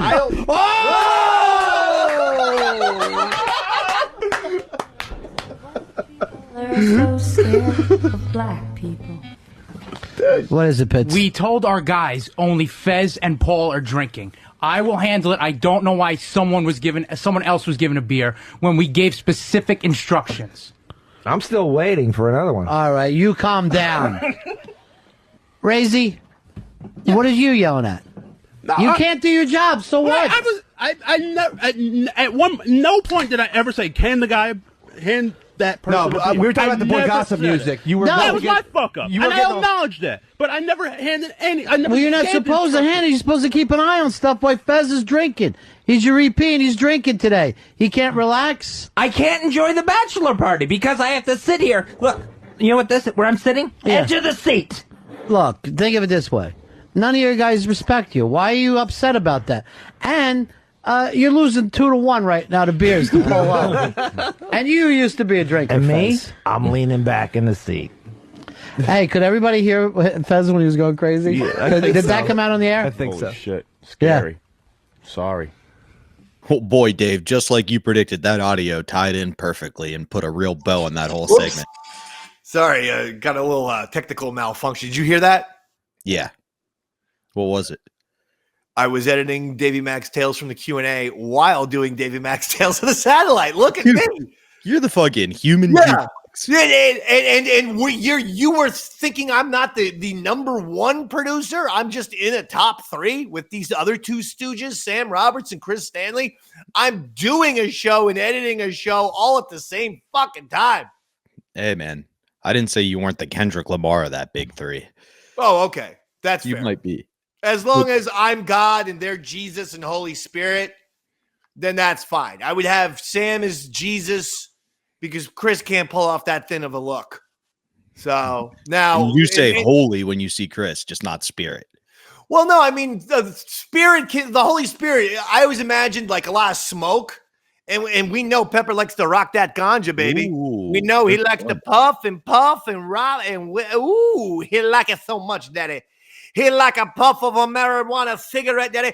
Ooh, it gets you so high, Daddy. It gets you to the top of the mountain. Ooh, and if you don't smoke it consistently, it brings you down to the lowest part of the canyon, Daddy. But if you keep smoking that little stuff there, ooh, yes, sir. I love the smoky. It's so nice and green. And then I put on a little Pink Floyd, Daddy. A little Dark Side of the Moon. Money, here's a hair.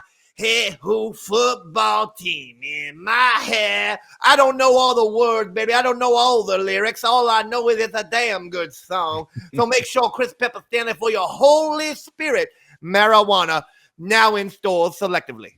Do we have a live read? Can we get some legalized marijuana to call it the Chris Stanley Holy Spirit weed? I mean, we don't have to get it legalized. We can get a strain and call it that. That's a good strain right there. When I was growing up as a kid, they teach you about the Holy Spirit, and I was kind of into superheroes at the time. So I just thought it was like the masked identity of one of the apostles.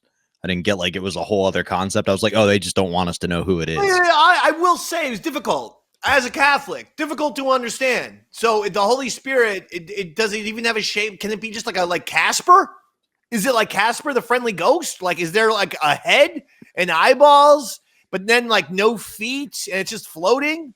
I mean, sometimes it's a dove. You read the Bible or something, and then it seems like it's just more of like a cloud of smoke or some shit. Sometimes it's a dove, right? You see that all the time. And then the only other thing I really know it does is light people's heads on fire. Remember that whole Pentecost thing where they all had flames and could speak different languages? Yeah, that was fucked. Yeah. Anyway, that's not what we're here to talk about. No. And if you are God, then this guy might be Job. Oh, okay. Because the person we're here to talk about is Earl Douglas. That's what this segment's going to be about. Earl, everybody knows, but perhaps the biggest impact on his radio career, and the what if question I'm going to hit you with right away is just, what if Lily loved him back? I don't know why I thought you would go into a Scott Muni situation where I thought it was going to be, what if Earl never met Scotzo, the legendary WNEW DJ who did British Biscuits and all that shit. What if Earl... I can elaborate. If Earl and Lily became a couple, it would be the greatest thing for Earl. You would see a totally new Earl. That would be when Earl would bring songs. I guarantee you, he'd bring a song. We could do Earl Douglas's song of the week, and it doesn't have to be a parody or nothing. But because he's so much in love, just let him sing about how much in love he is. I mean, Jesus Christ. I mean, even on Tales from the Satellite, I'm creating bits, great segments. They should be doing this now. The Earl Douglas song of the week. He fucking has to karaoke something, and he's got to do it seriously. Again, hate when karaoke people get up there and just like, I can't sing, and I'm going out of tune on purpose. That's never funny. No one likes it. If you're going to do the karaoke, try to do it well. I want Earl Douglas once a week, every Friday, to sing about how much he's in love. And there, boom, I've just given Earl a segment. I think Bennington's to start doing that tomorrow. In fact, I can come up with a whole bunch of Earl fucking thing. First of all, that's the song of the week. On Thursdays, if Earl's in love, we're going to have him do a poem. A poem. See, we close out big. We close out with the song. But on Thursday, we're going to have a nice, sweet poem. On Wednesday. Now, are you thinking like a haiku, or is this going to be like sonnet? I got something for you. Stall. Stretch, Robert. Stretch. Make sure you get the back. Make sure you stretch your back. Are you stretching your back? I don't know how to stretch my back. Oh, you go from side to side. Just keep stretching. I'm almost ready. Keep stretching. Stretch that neck. Good. Now, here's what I'm willing to do with Earl, too. On Thursdays, we have the poem. On Fridays, we have the song. This is called Earl's in Love Week. On Wednesday, Earl's got to do a puppet routine. He can use this guy. Okay? I'm with you. Well, I mean, I wasn't saying I'm going to do the puppet routine, but, I mean, since he's on my arm, I mean, I might as well just be like, hi, little Earl. Hi, Big Davey. How are you today? I'm doing great, little Earl. I've heard you're in love. Is that true? I certainly am, Dave. And what's his name, little Earl?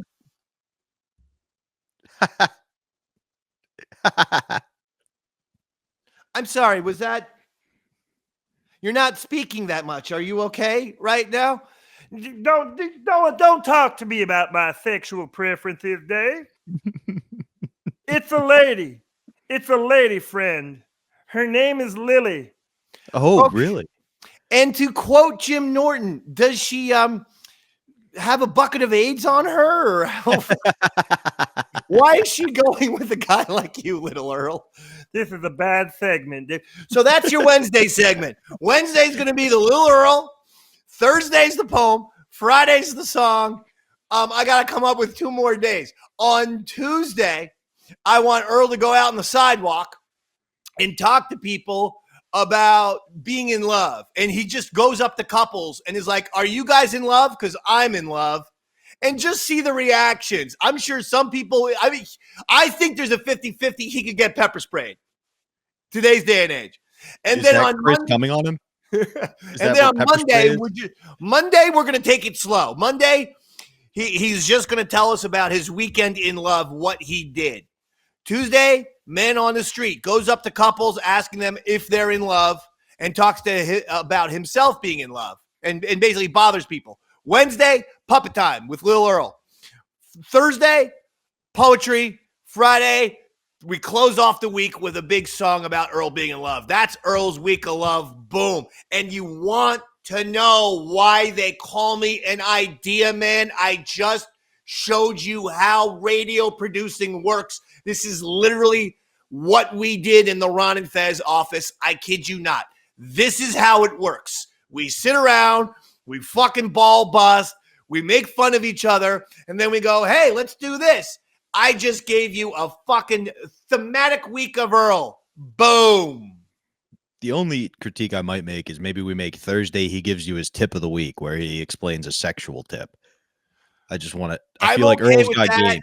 But I want a poem in there. Okay, how about poem on Monday Man on the Street Tuesday, Little Earl Wednesday.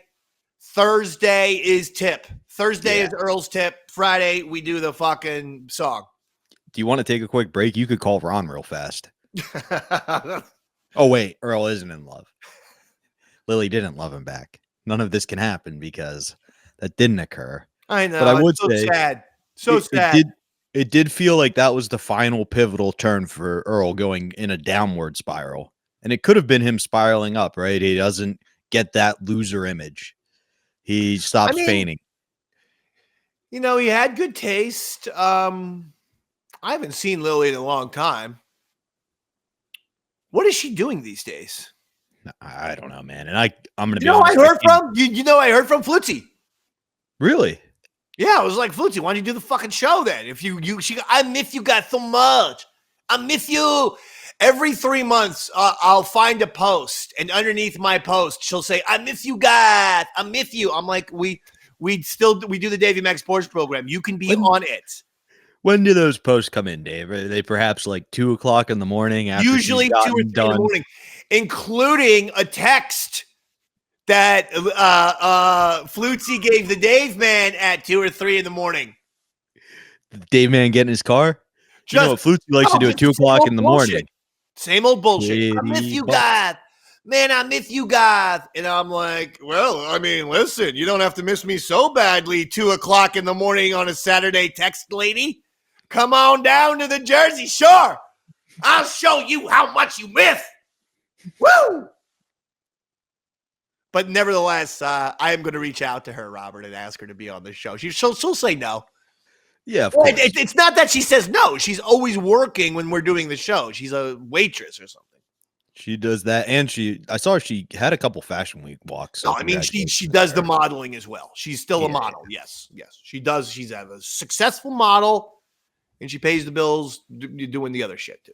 But some ripple effects of Earl dating Lily. I don't think the Ron and Fez show hires Pitsy. I think they hire Lily in that moment over Pitsy. Ooh, I don't know. That's tough. That'd be weird. I don't know about that. I don't know if they hire Lily because you're gonna hire the guy's girlfriend. I mean, especially with all due respect, Earl would fuck it up, or that Lily would. What I'd be banking on. What am I doing? I mean, I'm hanging out with the African American Rain Man over here. It's like, I mean, come on. If he's not counting toothpicks and waiting for Judge Wapner, he doesn't really have a lot of personality, So I don't think the relationship would have lasted very long. Now you have a very difficult situation where you have ex-lovers, Earl Douglas and Lily. He's the best radio ever. It sounds funny to me. But you have ex-lovers, Earl Douglas and Lily, at each other's throats. Some of that could be good for the radio. Then it would take off the heat that Lily had with my ex-wife when they started yelling at each other. And I got dragged into it. And I said, all I'm trying to do is do a board gossip right now. Why am I having anything to do with my intern and current wife screaming at each other while I'm on the air just saying razzle dazzle? Who are you, Bill Clinton? No, but none of this shit. It was so fucked up. I had so many challenges from simply I just had a company who just respected and liked what I did, paid me fairly. People just hey, Dave's, One thought I had, we wouldn't get the classic Earl takes pictures of Lily and then does so poorly that Lily takes pictures of Earl moment. So we would have lost that. But something you would have gained would have been no Pitsy.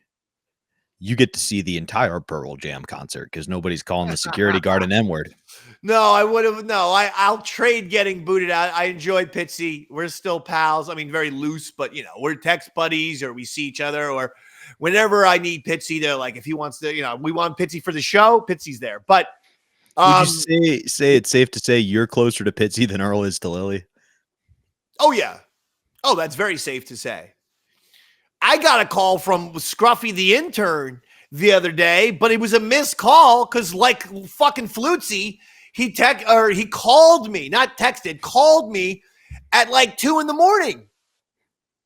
Now, I was asleep. I would have loved to have talked to Scruffy. He's one of my favorite interns of all time. And I can genuinely say I should hate Scruffy because we did a Ron and Fez live event at a bar where I had to be the rider. And I said, hey, afterwards, me and Ron and Fez, we got to like take pictures and do this shit with these guys over there. I'm going to throw all this stuff in the bag. Make sure you take the fucking bag. Guess what happened? Scruffy forgot to get the bag. He forgot the fucking bag. All the rider shit, gone. I had to replace it all with new gear. Quite frankly, I like the new gear better. It fits better. But nevertheless, I had to get new gear for the rider. It's a new red cowboy hat, a new yellow luchador mask, because goddamn Scruffy forgot about it after one of those fucking gigs. It was the same gig, by the way, that the fucking Radio Shark did the goddamn smoke bombs. I remember this now very vividly. Yes, it was at some sort of Irish pub where we were like celebrating Guinness or some shit. And the fucking Radio Shark. Anyway, even though he did that, I love Scruffy. He's great. He's fun to talk to. So I wish he had called me at a reasonable hour. I would have picked up the phone. I didn't pick up the phone. He didn't even leave a voice message. Who calls someone at 2 a.m.? It doesn't say like, David Max, Scruffy, man. Remember that Rada Fest show was so much fun. Just seeing what you're up to, baby. Give me a call. No, it was just missed call from Scruffy. I think it would have gone something like this. Dave, I just did some titty bumps in the bathroom and the girl commented on your post how much she misses you. How crazy is that? Gotta go, Scruffy. I don't know. He's a great guy, though. Yeah, so is Flutzy. Great girl. Now, the next question pertaining to Earl. Infamously, after his tenure on O&A, when they got brought on board, Opie went and made a backroom deal with Ron, begging Ron to hire Earl as a member of his staff. And several times, Ron brings it up when he snaps on Earl and goes, like, I wish I had just said Opie. No, I wish I couldn't have done it. Or, you know, Earl, you owe Opie so much. All these things. What if instead of getting hired by Ron and Fez, Opie had brought Earl along with him as a member of the staff? I see this possibly going down two different paths. One is Earl kind of worked for, he was working at WNEW when O&A were there, and in some ways worked for O&A, I think, for like live events and stuff. So I'm saying he did work for Opie and Anthony. Right, but I'm saying so when they officially, if they had brought him on as a producer, okay, instead of having Ron and Fez bring him on as a producer, right, I could see this potentially going two ways. One, as we've talked about, there's 42 people on the staff. Earl may have been able to hide and watch the Yankee game and $1 Million Baby while the show was on. Or it could have ended like that YouTube shooting where he just comes in one day and goes, who's the funny man now? And takes out everybody. Yeah, it wouldn't have gone well. That's exactly why Opie wouldn't have Earl on the staff, because he couldn't control that staff of minions who all thought they were way better than they were. So they would have verbally, they would have made Earl's life a living hell. I mean, let's not forget, these are guys who, it was Travis kicked an intern in the balls, like physically assaulted a kid, not even for an on-air bit, but physically assaulted a kid. Travis doesn't still work at Sirius XM, right? Because, I mean, that would be crazy if I was banned and someone who committed physical assault works there. Does he work? He doesn't work there, does he? He is the executive producer for Sam's show. He's the executive producer of Sam Roberts, someone who physically assault. This is well known. This is not bullshit. He kicked an intern in the balls off the air with for no reason because he thought it'd be funny. And that person's working. This is my point. No, you're not calling for them. I wrote a fucking email to Opie 15 years ago, and yet they actually have people who have like committed assault working there for. That makes sense. Anyway, to be clear, that staff would have driven Earl completely insane. Earl would have probably, he could have taken in a machine gun and killed them all. But really, it just would have been, it wouldn't have been anything that headline grabbing. It would have been Earl Douglas just having a freak out and probably storming out and never coming back to the building. Like, it would have been that. Now, my question to follow that up would be, given that, and I kind of agree, if Earl was on the staff, do you think E-Rock becomes the whipping boy he became, or does Earl kind of fill those roles? Oh, I think that they both become that. I think that they both become, hey, you know, you two are the guys who we want to make fun of, and we, you're the inept guys. You're the guys who drop the ball a lot. You know, a lot of teams have at least one guy. Some teams have two, and that would have been. There's some similarities between Earl Douglas and Eric Nagel. Their first names both start with E. I'm going to throw that out there. They have a difficult time getting back to people. You email them, even if it's a perfectly normal, business inquiry that, you're delivering in a very professional manner. You give them that email. You expect, okay, maybe the end of the working day, certainly by tomorrow, they're going to get back to me. Earl and Eric like to take weeks and weeks and weeks and months and months and months just to get back to your fucking email question, if they ever do. And then what you do is they don't get back to you. So you call, Ron and Fez show, Opie and Anthony show, Compound Media. You go on the air. You say, I don't know what the hell is wrong with these guys. I've asked a very basic, simple question. Can they ever get back to me? And that's when they get mad. When you dime them out on the air, or you tell the bosses, Ron and Fez or O and A, hey, what the fuck is up with this pinhead? How come he can't get back to my email? That's when they decide to get mad. It's crazy. That is something that Eric and Earl have in common. They don't get back to people. Eric was supposed to send me my Guitar Hero guitar months ago. We talked about it here on the show. Hasn't arrived. It's not going to. He's the reason for the teardrops on your guitar. That's fine. At this point, I know he has my guitar. I am right now saying, if he doesn't give it to me, it's theft. It's not a fucking bullshit thing. It's signed by Slash, Duff McKagan, and Steven Adler, 3 of the 5 original Guns N' Roses members. I want that fucking guitar. It's mine. I got those signatures done at SiriusXM. I had to fucking punch myself in the balls to get Duff McKagan to fucking. Why don't you just do it to an intern? I hear that's what the O&A show loved. I want my Guitar Hero guitar. Eric Nagel has it hostage. The last time I checked, it's illegal to have people or property hostage.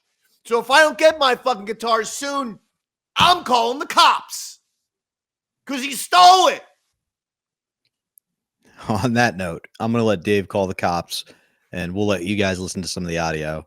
We'll be back with our last segment of this What If episode right shortly. Black girl fell in love with a pretty girl named Lily.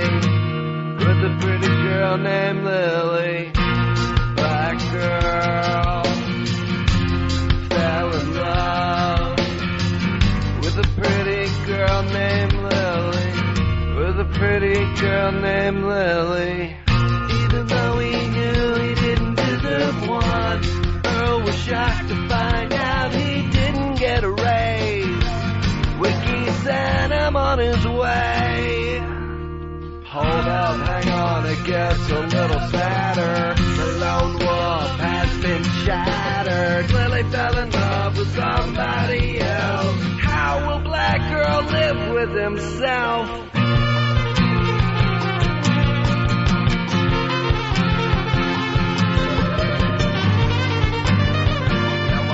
You watch it slip through your fingers. She don't love Black Girl because he's black. Looks like someone else is moving in on the girl of your dreams. It's only a matter of time before Black Girl loses his mind. Dry your eyes, sweet savage. Take it easy, Black Girl. I can see Earl's wheels spinning. Rock and Fez got it going on all night long. White people take it easy. Earl fell in love with a girl named Lily. Lily fell in love with a man named Ben. Earl let the love of his life slip away. Black girl, Lily don't love you.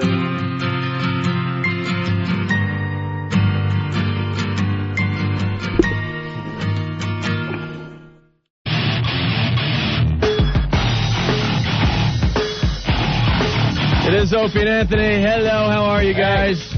Thanks for joining us. There you go. Where's Earl? Took his day off? Yeah, where's our Earl today? No, Earl's here. What? He doesn't need Earl's working on MLK, but Spaz took off.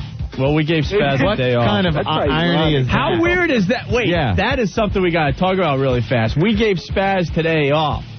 Spaz, probably the biggest racist on this show. Racially insensitive we gave person. him MLK day off. He's off. Earl is working. Well, Earl has more pictures to hang up.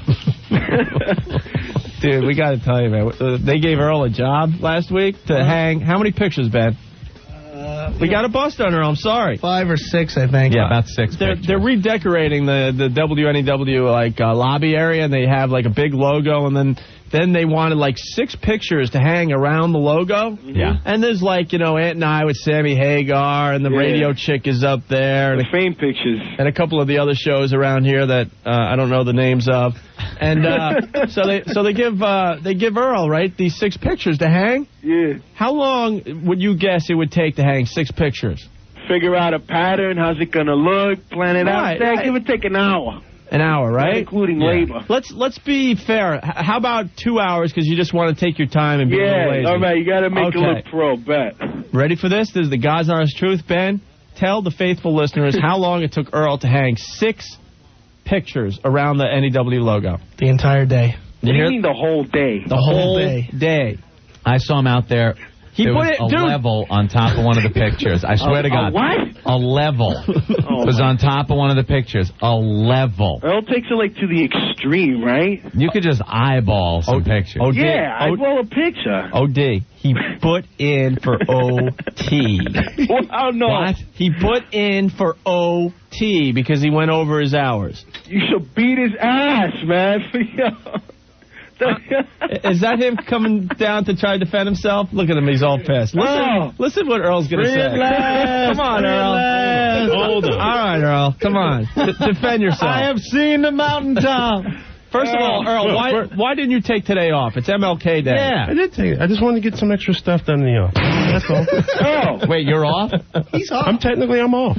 We never know when you're on or off. No, I just wanted to futz around with some stuff on the computer. All right, Earl, how many hours did it take you to hang 6 pictures? Be honest. It took like 3 hours. No way, man. A lot longer than that. No, it took No way. It took me 3 hours. Well, what happened was... Earl. No, let me finish. All right, but let me. When I arrive, I usually get here around 11:30. Is that fair? Yeah. Were you hanging pictures then? Yeah, I started about 10. I finished about noon. No. Like Because after the show, 7 o'clock that night, I walked out there. You were still fooling around with your pics. No, we had the pictures up in one configuration. No, let me finish. Configuration. Let me finish. We had a pattern done. We had a pattern. P-John. Configuration for landing. The flap configuration is 50 degrees. Well, configuration. No, we had it in a certain way. Powers that be wanted it another way, so we had to do it over again. How many pictures did you have to hang? 8. 8 around the logo. 8 around the logo. So wouldn't that be 2 for each side? I mean, how many patterns could you make out of it? No, we had a pattern. Rubik's pictures open. Powers that be wanted another pattern, so we took them there. Then they were up. We took them. Then they wanted captions in the photo, so we had to take them back down again. Take them out of the frame. Make labels for them. Then when we made the labels, they said no. The labels don't say in the right order. Who's in the picture? I had my Opie and Anthony with Sammy Hagar. I said, well, it doesn't go left to right. So we had to redo the label. I know who. I was like, we know who they are. Can I ask you who was telling you all this? I am not at liberty to say. A double arm. I would love to know who then they weren't clean enough, so we had to take them down again and clean them. And honestly, it took all day, right? It took them, good all chunk of day the to hang 8 pictures that aren't even good pictures. Did you work alone? Yes. No. Yes, I did. Pete and Eddie were helping you out. No, Eddie was not. Now you're lying. Eddie did not help me with the picture. You were not. You are lying. You are flat out lying. I have hang a picture. No, I am pissed off because you are lying. You are flat out lying. Pete Johnson told me how, because there were these different clips you have to use to put the pictures up. It's not like hammering a nail and hanging them up. You have to. Why? Hammer a nail and hang it up. It's worked for how many centuries? There's a new way here at NEW to hang pictures. No, I mean, he's getting mad. Go ahead. I'm getting upset. All right, try to explain yourself, Earl. Go ahead. Because the way the frames are set up, it's not like you could have the. I can't even explain it. But in terms of like bounce, so they don't fall down every time the door slams, you have to put in these little hooks. Yeah, grab one of them pictures there, Ben. Let's take a look at what these look like. Oh, they have a wire in the back. But I did it by myself. Yeah, they have wires in the back, but I had to do it by myself. No one helped. Everyone was walking by and saying, "Oh, look, girls, hang up the picture." I'm like, "Put up a hammer and nail." Earl, you're not going to get sympathy from our listeners. There are guys listening that just spent 12 hours on the cold roof and it's 8 degrees out. I'm not asking for it. You had a whole day to hang 8 of these. Here's a How many were out there, Ben? Was it 8? Holy cow. There are 8 pictures and Anthony Bronco Bash, Opie, from the last Super Bowl. You might remember this picture. Yeah. A nice border inside the frame. Well, he didn't have to do any of that. He really just had a hang-up, right? Were they all put together? Or did you have to put the pictures in the frame? I had to put the pictures in the frame. We had to take old pictures out, re-pictures. So it was 6. It wasn't even 8 pictures. No, I take it back. There were originally 8 pictures. 2 were taken off the wall. That was the other thing. So 2 were on the wall, and then they said, well, these 2 pictures really don't represent what we are now. Take them off. So we had to take them off and resize them again. That must have been the picture of Tom Likas. Which pictures don't represent what we are anymore? There was a picture. No, there was just repeats. There was one picture of Sammy Hagar. All right. And so when you had the 8 pictures up and you had to take 2 down, it must have wrecked the whole damn pattern for you, huh? I mean, I just wanted the picture. I was like, so let me just put 4 on one side and 4 on the other. That's all. That's what that was my idea. I was just like, let's keep this very simple. No, they had to be a certain way. They had to be measured out. They had to be balanced. They had to be even. They had to be this. They had to be that. It took all day. And I was by myself. Huh? Let's just switch them all around then. Yeah, we're going to mess the order. We're going to mess up the order. Earl had a hard hat, an orange vest, the flag man. Yeah, there were cones set up. Cones. Rick's in here with the hammer and nail. I've got a hammer. I've got the nail and the little piece that was holding this particular picture. I pulled it out of the wall. Yeah. My wife does these. Takes her 2 minutes. Beautiful pictures all over the house. I'm not disputing that. What I am saying is, should we time him and put this up on the Yeah, you'll time him, kid. All right, Ant is... Start the clock. All right, I'm starting the clock. Go, Ant. Ant is hanging a picture. And go. Okay. So far, Ant, you're up to 3 seconds. 5 seconds. 6, 7, 8, 9... 10 seconds. Now time's up by 6. There we go. It should take a minute. You hung straight 10 seconds. 10 seconds. See, I'm not, again, I am not disputing that. I am not disputing it. What made it such a time-consuming process? Come on, Earl. You had a laser. No, what made it such a time-consuming process was that twice as long as it took me. 20 seconds. What made it such an incredibly, unbelievably painful process was that the pattern changed every 10 seconds. Every time we had it one way, I was like, well, no, we got to put it. That's why it took all morning. And forgetting, let us forget, I am by myself. Earl, I like you too much. Cut your losses. You cannot Maverick, punch out, Maverick. Punch out. Every time you know what? Hold on. Here he goes. Now he's pissed off. Where's he going? Look at that. It's so straight. It's level. It's 10 seconds. And in 10 seconds was able to, perfectly put up a picture. With the exact hardware that was used. Oh, my God. I have a dream today that we can hang pictures in 10 seconds. Where did he go? Did he walk out, or is he coming back to explain? I think he'll deal with us later. No, I think he's coming back to explain Oh, further. I thought he just stormed out. Ben, go find out. He pulled a real rock on fast. us. All right, Ben. Wow, is that Yeah, funny. he is coming back. All right. Here comes. He took all the photos down. They're all down. Now, here's my challenge. All right, he's got a Now, challenge. here's my challenge to you. Okay. Now, I am going to set the pattern. All right. You're going to have to put them in the exact pattern. It's like Simon Says. In less than what? 6 hours?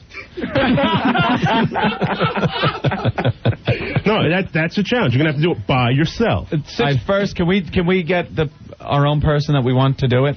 Can we get a chimpanzee in here to do this? No, the Because challenge is out. The challenge is out to the 4 people in this room.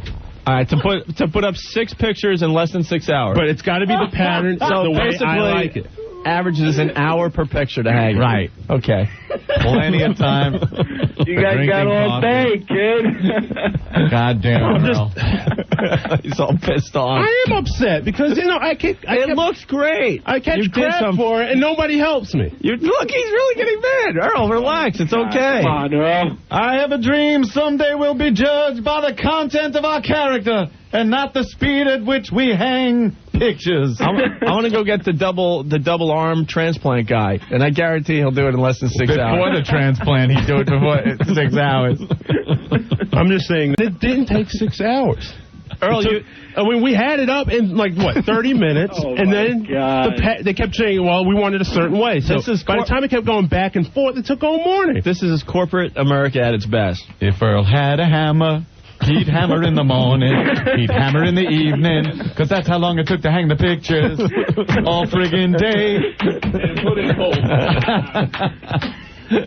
Yo, what's his excuse for working today? He was hanging up the pictures? No, he had to get some other he's work just done. in today. Just Earl, futzing around. Earl, the ceiling that you're looking up through is glass.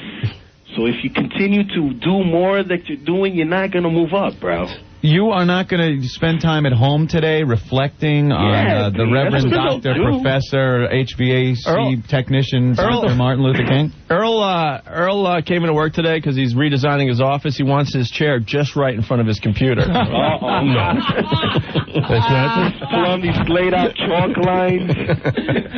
There's many patterns to try to figure out there. You got that guy with the tripod on the highway with that measures the what do you call those? Come on, Earl, it's funny. Look, he's not. I have a dream today.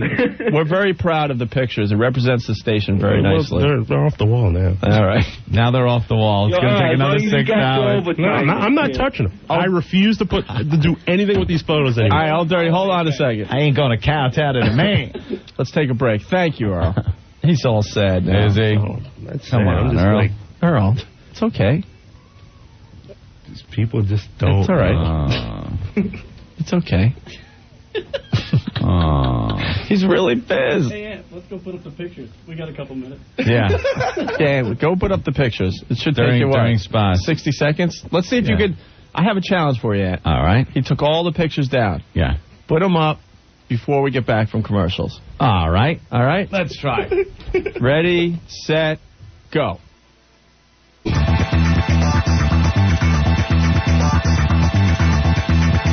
Earl? Guys. All right. Who's that? Hey, Rick. All right. Yeah. Rick's down the hall to check on Anthony's work with Earl. Earl's going to let Anthony know if he did a good job. I hope so. All right. And Earl, what do you think of your work? Looks very good. It looks good? Looks very good. It looks good, right? There you go. Yes. Earl, it took Anthony, honestly, 5.5 minutes.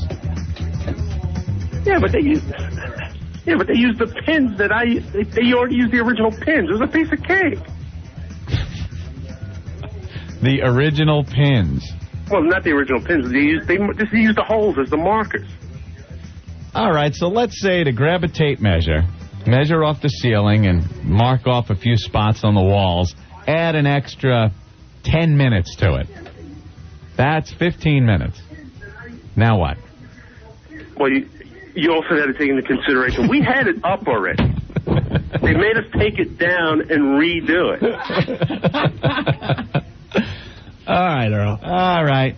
But you're happy with Anthony's work? All I can say is you had to have been there. Okay. I guess everyone can understand in Radioland why it would take somebody well over 6 hours to hang 6 pictures. It didn't take 6 hours. Hour per picture. Yeah. No, it didn't take 6 hours. All right, Earl. Well, thank you. Thank you. Yeah, he's all pissed, man. We had to bring it up on the air because everyone's like, oh my God, it's 5 o'clock and he's still going. Still just hanging a picture. Wasn't everyone talking about this man around the office? Everyone was talking about it. I wish Mark was here because Mark went ballistic on Earl about the whole thing, and he doesn't even work directly with Earl, and he just went crazy on him. You know, it's pretty funny. I liked the level. That was my favorite part of the picture hanging thing. The funny it was Pete doing it with the level was one of the funniest things I've ever seen. Him and Pete first thing in the morning, they got the level. You know, it should go this way, it should go that way. I'll be the first of it. I didn't know what I was doing. I never done this before. You've never hung a picture before? No, I never had to. There isn't a picture of the Reverend Dr. Martin Luther King hanging in your there apartment? is not. Stop it. No velvet black Jesus or anything? Velvet Ring black the bell. Jesus. All right. I'm outraged. Reverend Al, big picture of Reverend Al. So I guess you learned a new trade, Earl. No. How to hang pictures. Picture hanging. Man, you learn something new every day. Okay. Scottson never told you, hang that picture of me and John Lennon up in my office. Nothing like that? No. Next, we're going to teach you how to alphabetize. Stop it. It's like you come in there and you just catch hell every single. Look, he's all bummed out now. Earl, don't be bummed. We all know our roles here at WNEW, and sometimes it's pretty ridiculous. What's wrong? I'm just surprised you're here. Yeah, it's MLK Day. You shouldn't be sad on MLK Day. We couldn't take off because, quite frankly, we're white. But, Dan. Yeah, how you doing, You guys? should have taken what's off. up? If Earl's not too busy, I'd like to ask a favor. I'm going to have some breakfast tomorrow. If you could start making me some toast now, we'll be done by that. All right, Dad. He's going to freak out. Thanks a lot, Earl. All right. Later, guys. Oh. Earl, do you know how to make toast? Yes, I do know how to make just toast. check it. All right, Earl. Oh, look, he's getting all pissed. Uh-oh. Earl. Yes. He is getting pissed. Uh-oh. You're not going to exude any of that rage. Are you? Go ahead and say it. I ain't saying it on Martin Luther King's birthday. I think But we can play the movie trailer from the 70s. I think Michelangelo is on line 12. Michael. Yes. Yeah. I'm calling from the grave, and I'm wondering if Earl has time to help me with the Sistine Chapel. I heard you painted that quicker than Earl hung 6 pictures. On your back, against the that ceiling. on my back and went blind at the same time. All right, Michael. Thank you. That's Michelangelo, everyone. Earl, do you want me to take a couple more of these calls? Earl? Oh, my God. Why are you pissed? Now he's pissed. Like no one has had to take it on the show. Frank. Hey, guys. What's up? Hey, I got a new challenge for Earl. I hear the new boss wants him to hard boil an egg. Oh, my God. Oh, my Maybe he can God, study no. up tonight at home with his pots and pans. Oh, get out of the way. Oh, my God. All right, you guys, take it easy. All right, bye. All right, Earl.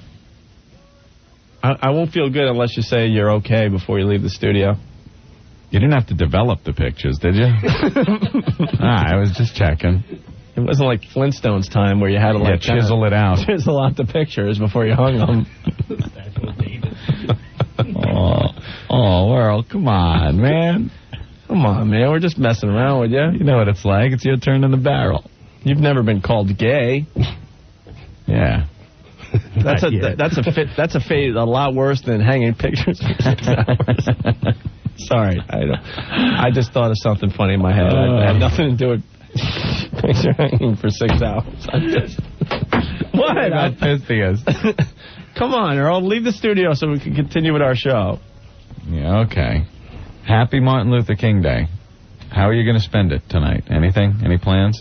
Don't you have to thumbtack some memos in the Jock Lounge or something?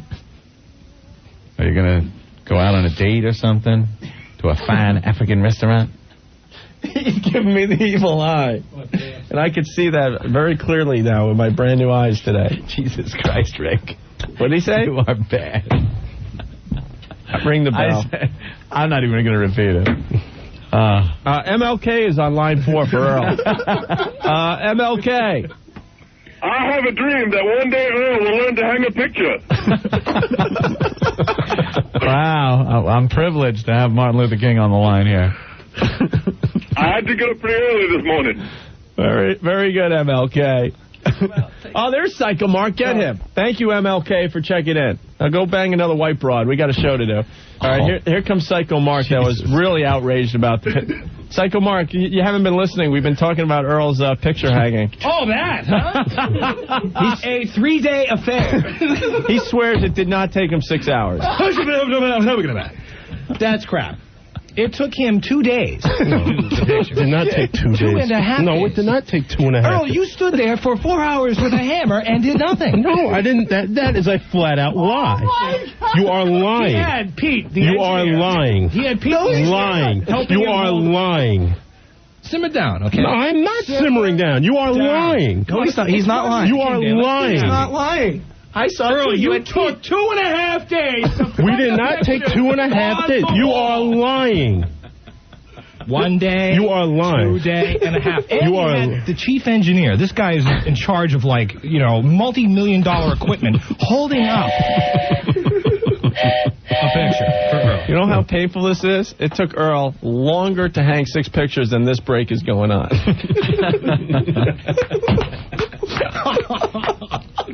What a face on Earl. He's getting pissed, So, man. Mark, seriously, how long did it take him? Seriously. 2 days. He's lying. No, I'm not. You are lying. Earl, it felt like eternity. And then I'll admit, it did take eternity. We had it up in like 30 minutes, and then we had to take it back down. But then on top of it, there's a big black pubic hair inside one of the pictures of the frames. And I'm like, I wonder who did these pictures. Was it my pubes? Oh, it wasn't? No. It's a phantom pube. All right, Earl's taking enough. He's not happy. Anything to say, Earl? We'll let you have the final word. It's only fair. Go ahead. Earl, everyone. Oh, my God. He's just like shooting me and you the looks.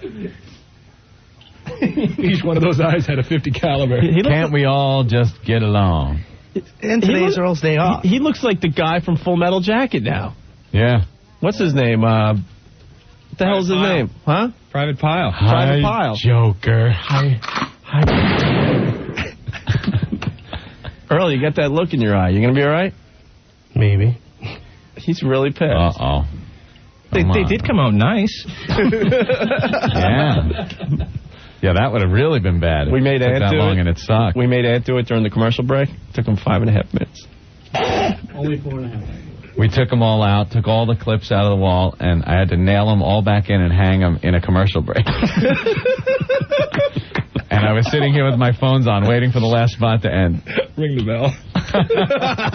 Come on, but as Earl pointed out, the holes were in the wall already. Right. So I knew approximately where they had to go. Earl, are we going to solve this, or we're just going to wait for you to leave the studio? I'm not saying anything. All right. Oh, come on, Earl. He did put up a nice picture of Van Halen. Why? I have no idea. No, I didn't. Listen, you're lying again. You did a picture of Van Halen and Tony King. There was a picture. Kermit the Frog. Kermit the Frog. There were photos. We had a set of photos. I went, what do you want on this wall? And all of those photos got approved. The Tony Pig Kermit the Frog photo got approved? No. It had to be taken I think Earl's bummed because his Pam Grier photo got denied. He wasn't allowed to hang that up there with the rest of us. Fucking in living color. Come on, Earl. That's right. There was a Van Halen photo. There was a Van It had Halen. nothing to do with what the station is now, but it looked good. Listen, we got to move on. Oh, my God. Oh. It wasn't like I approved the photos. I went, what Earl photos Mark do you Fight want Club. on the wall? That's what I asked. It took all freaking day for 5 pictures. Six. 5 pictures. It took Six. Okay, 6. We're talking. This is rocket science. Fine, then you do it the next time. I won't do 30 anything. seconds, I and am I'll not going smash to do every picture. I'm upset because I asked for help, got none, Why do you need help painting pictures? You had Pete and Eddie. You had Pete and Eddie helping you. Eddie did not help me. And on top of it, Earl, there were thumbprints all over the pictures. It looked like someone smudged their face up against each one. You didn't even bother cleaning them. I did clean them. There was a big black pubic hair in one of them. A big, giant black pubic hair. Now, when someone comes down the stairs, we have nice people come to visit. They see a big, giant black pubic hair in one of Opie and Anthony's pictures. That's a thumbs down. Fine. All right, all right. Next time, Next time we'll get you a whole staff. No, just leave me out of it next time. We need overtime. It has to be a union job. Everybody knows everything, so leave me out of it next time. Okay. Oh, here it is. Oh, boy. Oh, boy. Just admit it took all day. No, it didn't. It did take all day. If you were any help. What was I going to do? Oh, that looks good. A little bit to the left. No, you know, I have like. Why do you? Some of us have work to do. Earl, and I didn't. Earl, obviously no. All kidding aside, why did you need someone to help you? I'm not saying nothing. I will say nothing. He had Pete, the engineer, who had to put in like a bunch of compressors that day. Like real important stuff for the radio station. There's Pete holding the pictures up for Earl. This guy's a union guy. And he's holding pictures of Earl. I'm like, this is ridiculous. Now we know why you wear all black. It would take too long to try to figure out what to wear. Come on, that's funny. Come on.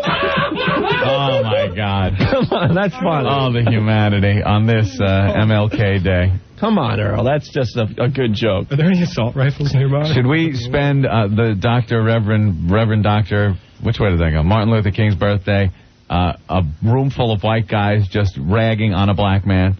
Is that the way we should celebrate the birthday of the Reverend Dr. GYN, OBYGYN, Martin Luther King?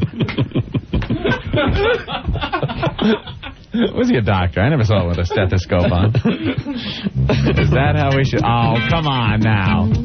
I'm outraged. I better come up with Reverend Howard. This will really seem racist. Earl was just doing his job. Hanging picture. What's the problem? It took 6 hours. Sometimes it takes me that long at Kentucky Fried to go through 6 buckets of chicken. Reverend Howard loves Kentucky Fried. Sometimes I wake up in the morning and I understand Earl's hardship because it takes me that long to see if my big Volkswagen hubcap medallion is level. The same way, because my body's as big as a wall, so it's like hanging a picture. A little to the left. No, a little to the right. Little closer to the right nipple. Reverend Al's big man boob. But I'm outraged that a room full of white men are ragging our black brother, Earl. Even though he's just black on the outside. Dave, what's up? Hey, how you guys doing? All right. Listen, you guys got to stop ragging on Earl. Okay. He's trying to do his best. Right. And he just wanted all the pictures to be level, make a nice presentation for all the your patrons coming into the place. Just like all those quirky Steinbrenners in the store, you know, when they're packaging your groceries, they're taking all their sweet time to. So you got to have a little sympathy for him. All right. Thank you, Dave. All right. On line 2 is Nigga Charlie. Thank you, Dave. Come on. Nigga Charlie checking in. Charlie, what's up? This nigga Charlie. My brother Earl be making nigga Charlie look bad. Taking all this long to hang up some pictures. I don't clean up the West in more time Clean up the West. Taking hanging pictures up. Nigga Charlie can't handle this. All right, Charlie. I don't like this. All right, thank you, Chuck. Nigga Charlie got to go.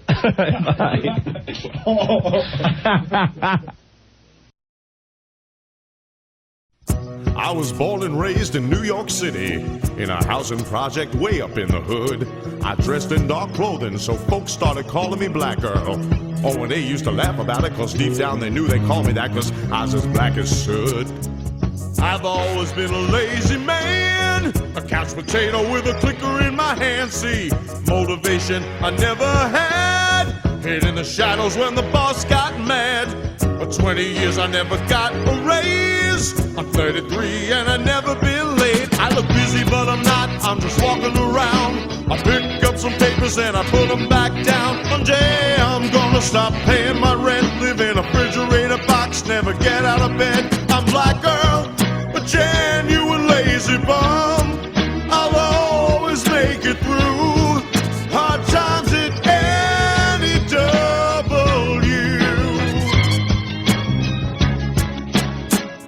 Then one day some lame brains came and took O&A away. And at the age of 33, I felt like I was carrying the weight of the whole station on my shoulders. And Ron and Fezzi knew what I was going through. Every morning I'd unlock the door, lay down and I'd sleep a little more. Then I put away the bathroom key. Everybody was depending on me. I eat a chicken wing with lemonade. Lord, give me strength to make another day. Times I felt I couldn't go on. Push a button, throw a switch, answer the phone. Got lost in the van, I did my PSAs. 10 minutes work, gonna take me all day. I'm Black Girl, a genuine lazy bum. I'll always make it through hard times at any W. I could hear Scotzo say, Black Girl, you're a genuine lazy bum.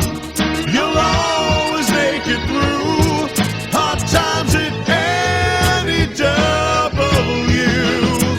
Ken and Jeremy say, Black Girl, you're a genuine lazy bum. You'll always make it through hard times at any W. We're back. And it's the end of our What If episode with our last segment here of us talking about.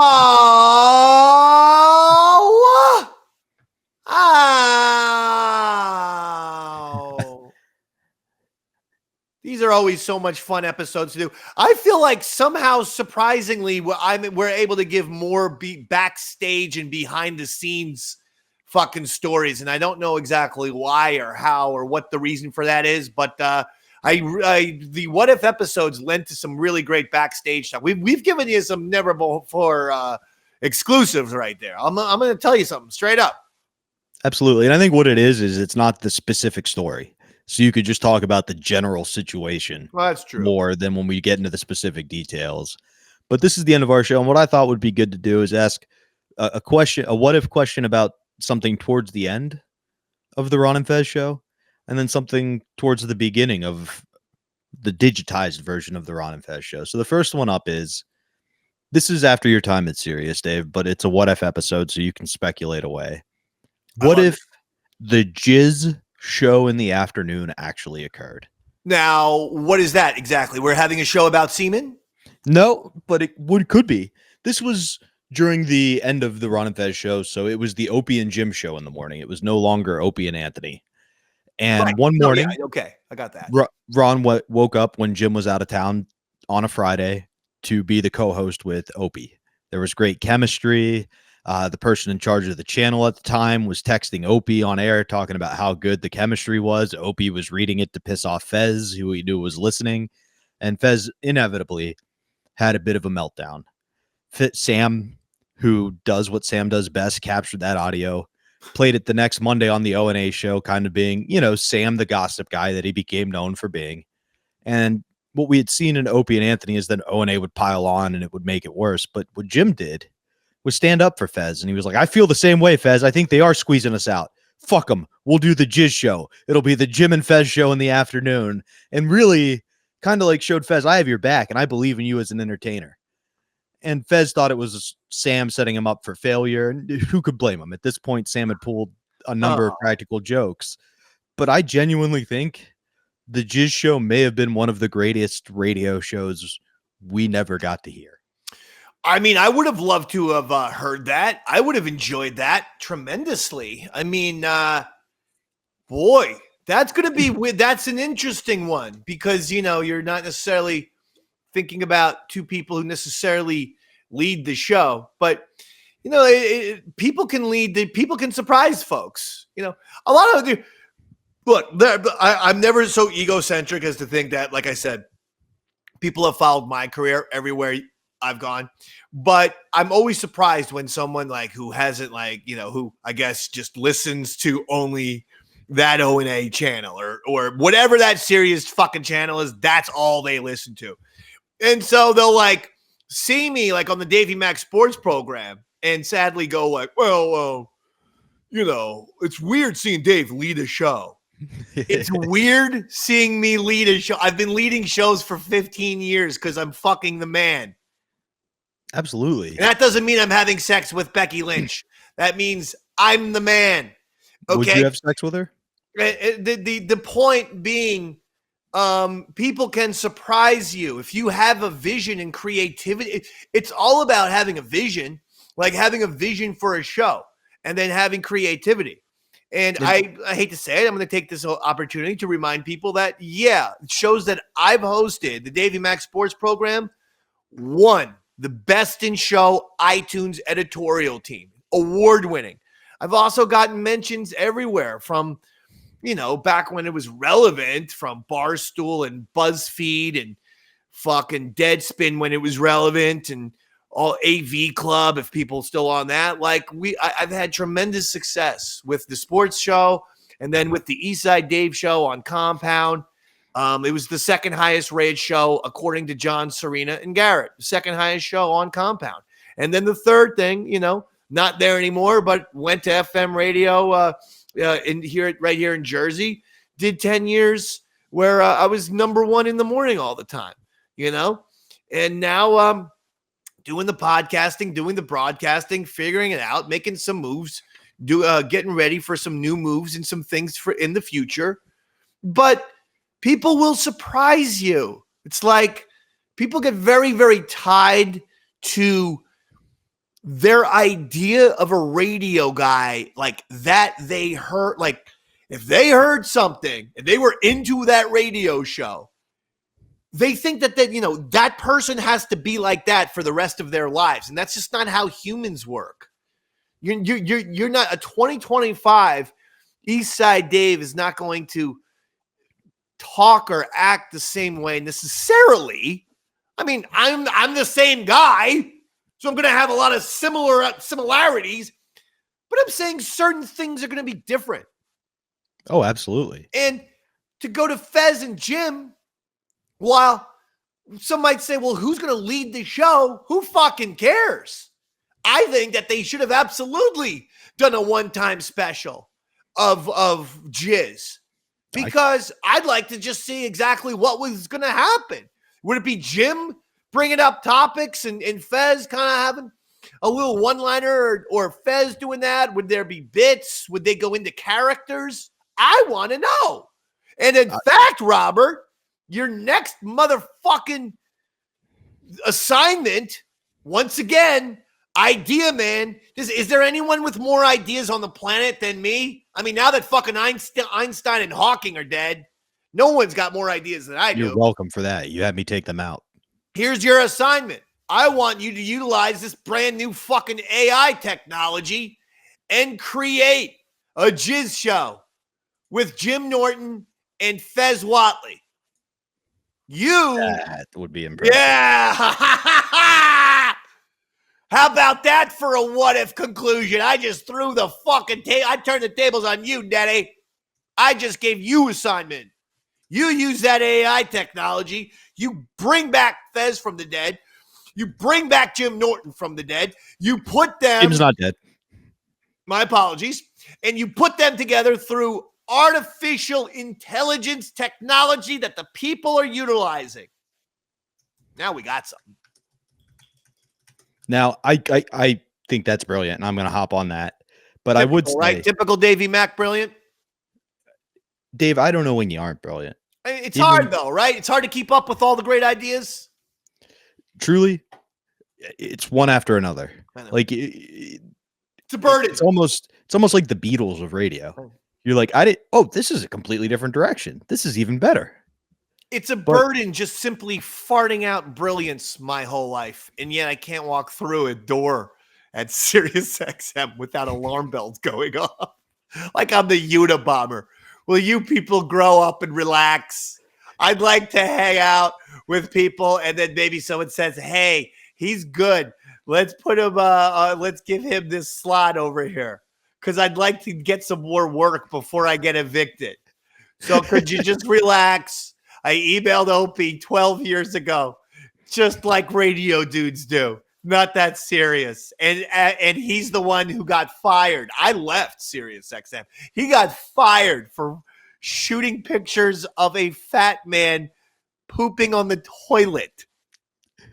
Why? If you uphold this stupid ban, you're actually like upholding like that guy. That's what I'm saying.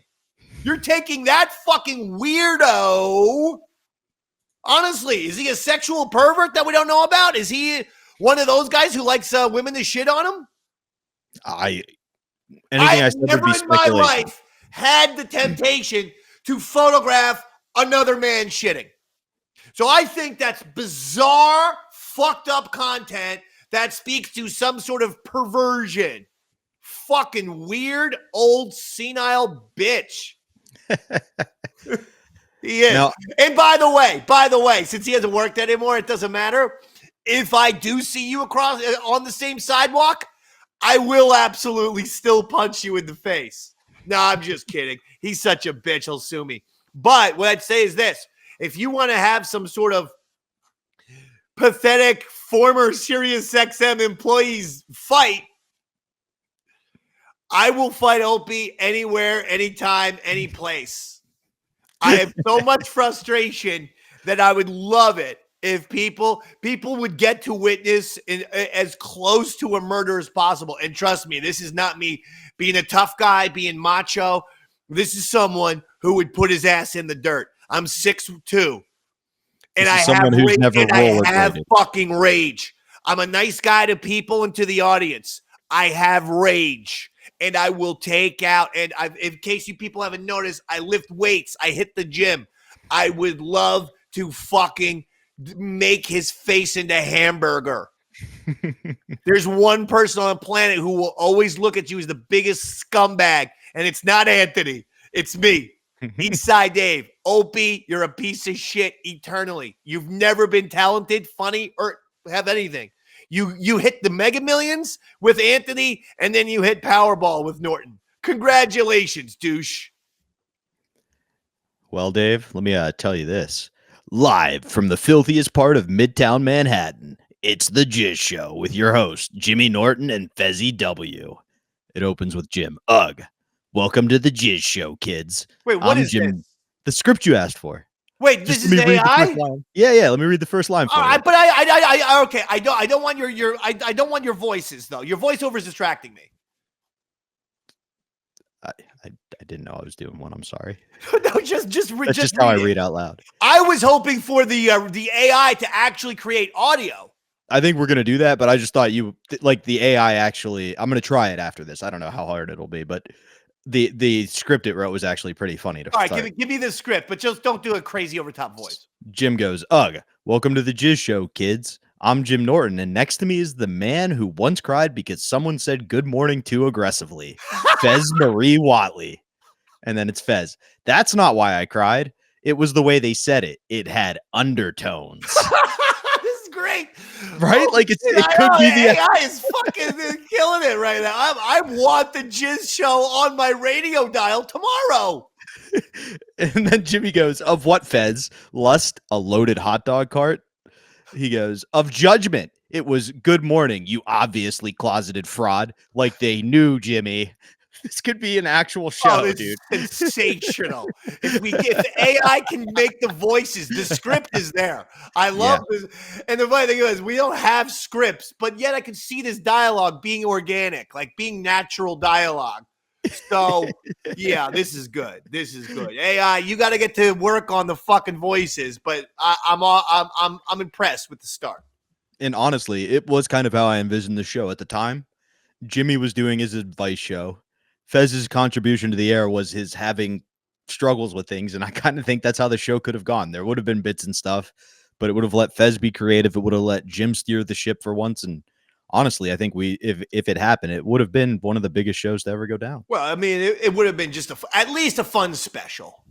You know, I don't see it becoming a permanent thing, but it would have been fun, and you never know. Fez might have really enjoyed it, and then who knows? Maybe would have felt more comfortable Mondays through Fridays on the proper Ron and Fez. So I don't know, but I wish it would have happened as well. But unfortunately, it didn't, and probably has something to do with Opie. And remember, if you ever get to fight him, to add that into the rage. Oh God, I'm just begging for somebody to put it. You know, Louis J. Gomez. He sets up all these hacky fights between hacky radio people like myself and Opie and hacky comics.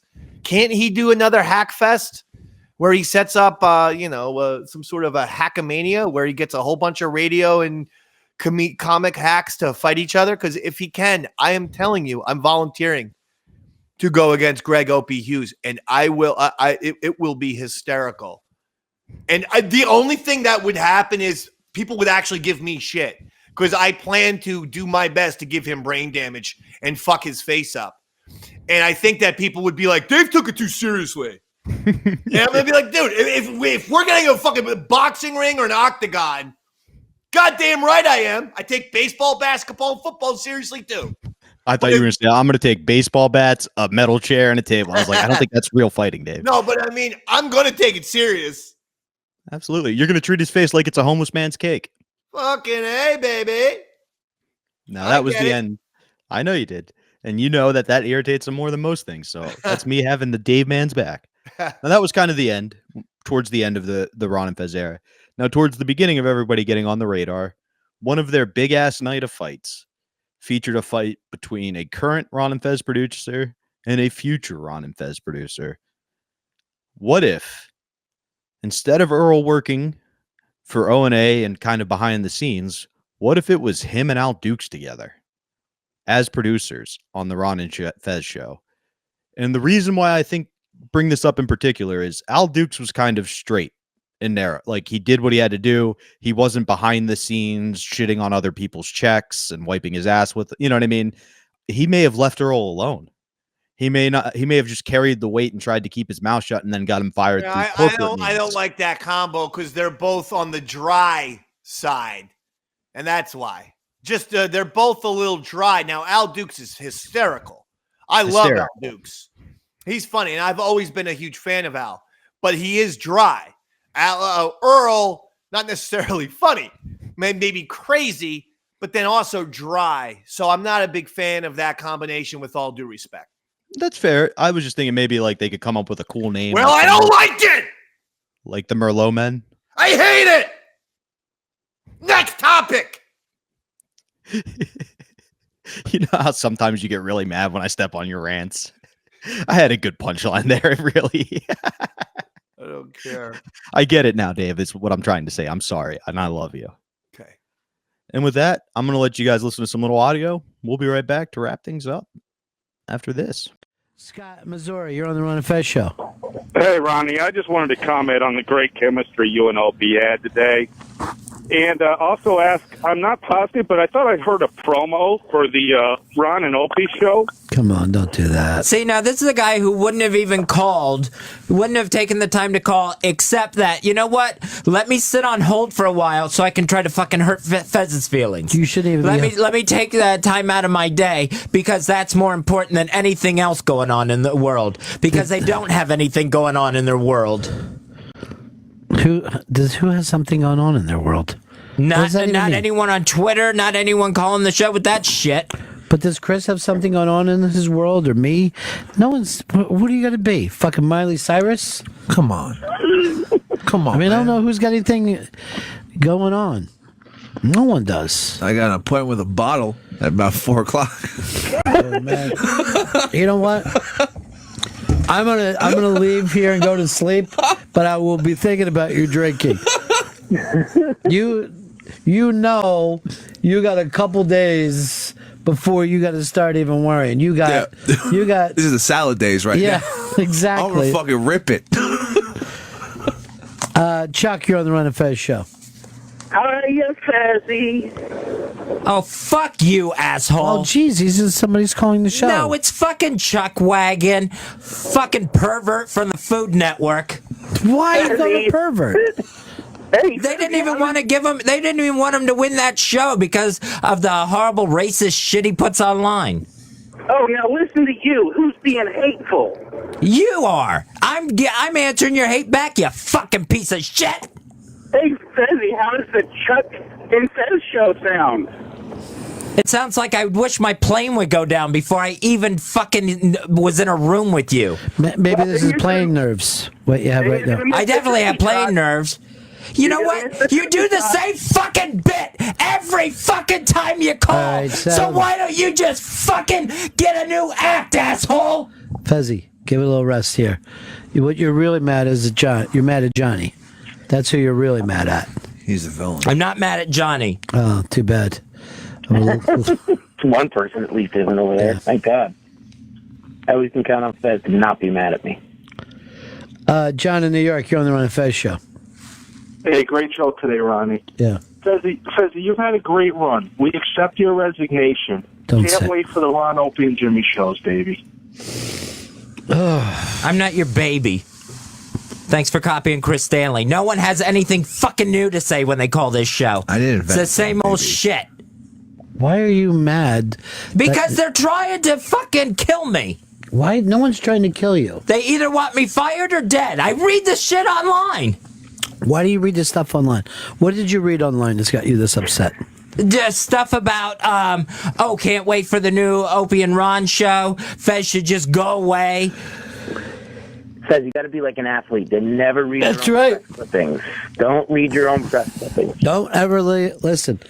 Don't ever read it. Don't even listen to it. And I know when Wiki's sending out emails, oh, this was so great today, great chemistry. I know that's totally a shot at me. Why would it be a shot at you? Because I struggle on the air. I'm having anxiety problems. I have trouble. I freeze up, and then this happens. Since when? For years now. I've never picked up on it. I never noticed. I listen all the time. You know, I feel like you and Ron are the only ones that are nice, Johnny. I think that this is pre-vacation jitters that you have, Fez. This happens a lot of your vacations, and you just gotta chillax, as the kids say. Okay, put your axe in the freezer, aka chillax. Like when the kids get bad, I go, you better put that axe in the freezer and chillax. It's weird for me to be here because I'm used to that flow, the dance that me and Opie have. You know what I mean? I know what you mean. The fucking Twitter assholes point it out constantly. It's the forbidden dance. The mystery dance. Mystery dance? You know, let's go over here to... let's go to John. John, you're on the Ron and Fez show. Hey, buddies. Great show this morning, Ronnie. I want to say happy Thanksgiving to you, John. Yeah, and I want to wish happy Thanksgiving to you and everybody on the show there, and have a safe Thanksgiving. But, Fezzy, I want to tell you, man, you got nothing to worry about. You got legions of fans. I love all the stuff Ronnie does on all the other shows he does, but mostly I love the Ron and Fez show, and we couldn't do without you, buddy.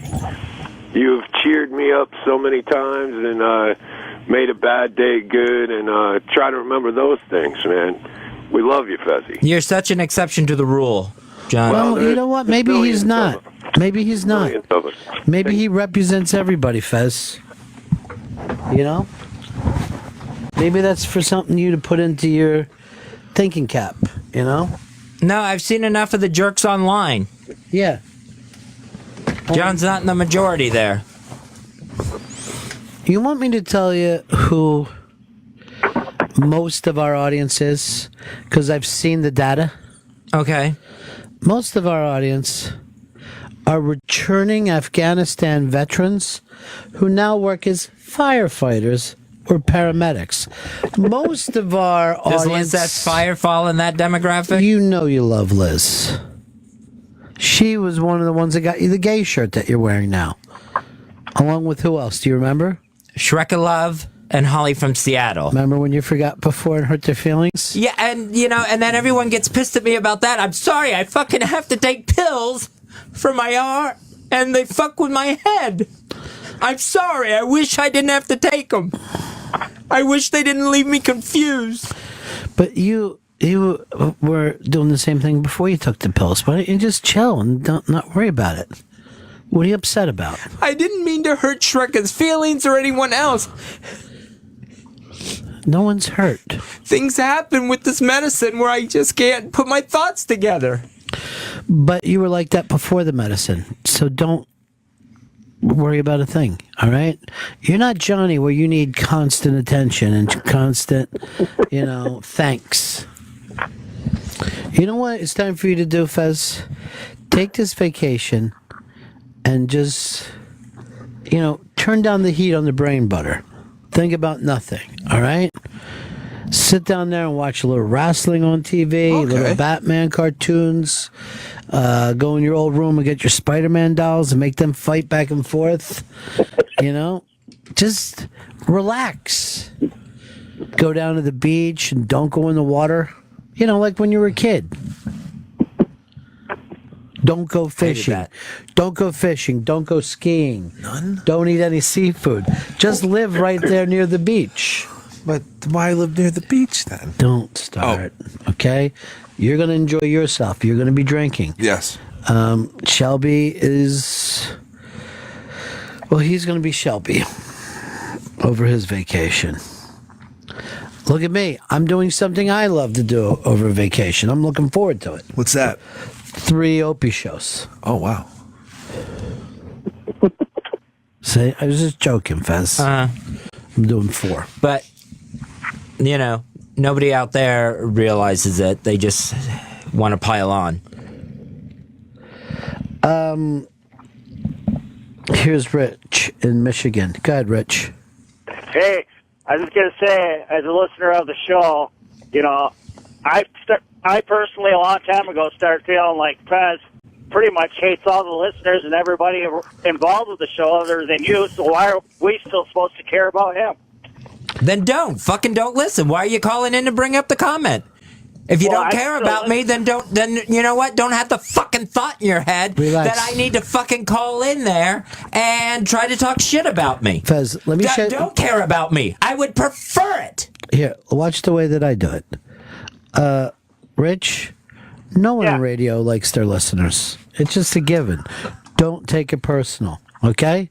I don't take it personal. I'm just saying, if he's going to say over on the air that he don't give a fuck about the listeners, we're all assholes, why are we supposed to care about him? I just said don't care about me. I don't care if you care about me. You are a fucking asshole for making this call.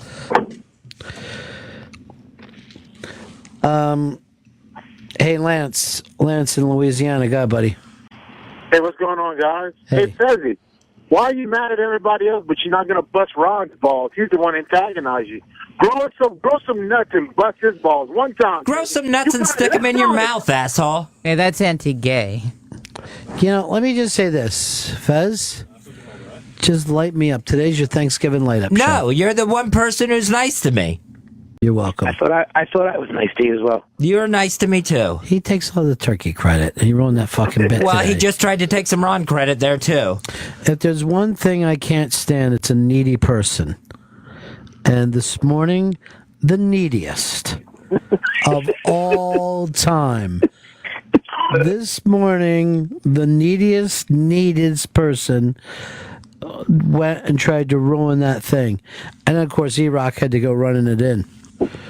But everybody was saying good stuff about you today, Fez. Steven Van Zandt, that was it. What you're saying that's it. Like it's nothing. Guy's a legend. That's little Steven, Miami Steve. That freaks me out. That he, comes down and to say that's it would make Jerry Barker would go crazy if he thought that little Steven felt like, oh, thanks for taking care of me. Steve, you're on the Ron and Fez show. Yeah, I don't understand why Chris and Shelby are so happy with themselves, but everybody's trying to jump on Fez. I could have swore I heard E-Rock and Sam on the show this morning and not them. Well, maybe he just thinks it isn't personal that I was invited to place as a guest. And there's no reason for him to freak out. And look, people call me a pedophile and a centaur on the internet. I'm not freaking out over it. Well, that's because they're right. Well, they're not. You fucked a pony. That makes you a pedophile centaur. Lies. Matt in Queens, you're on the Run and Fez show. Hey, buddies. Hey. $3 million this morning, Ronnie. 2.5 right now. You're right around 5.5 million. Sweet. Fezzy, best of luck. I want to know if it's a one-way ticket to Florida. Why don't you just go play the game show on the iBang and leave me alone today? Good one. Is that your way of telling them to go to hell? Yes, except the iBang isn't hell. It's so literal. That's a great tagline, though. Go to the iBang. It's not hell.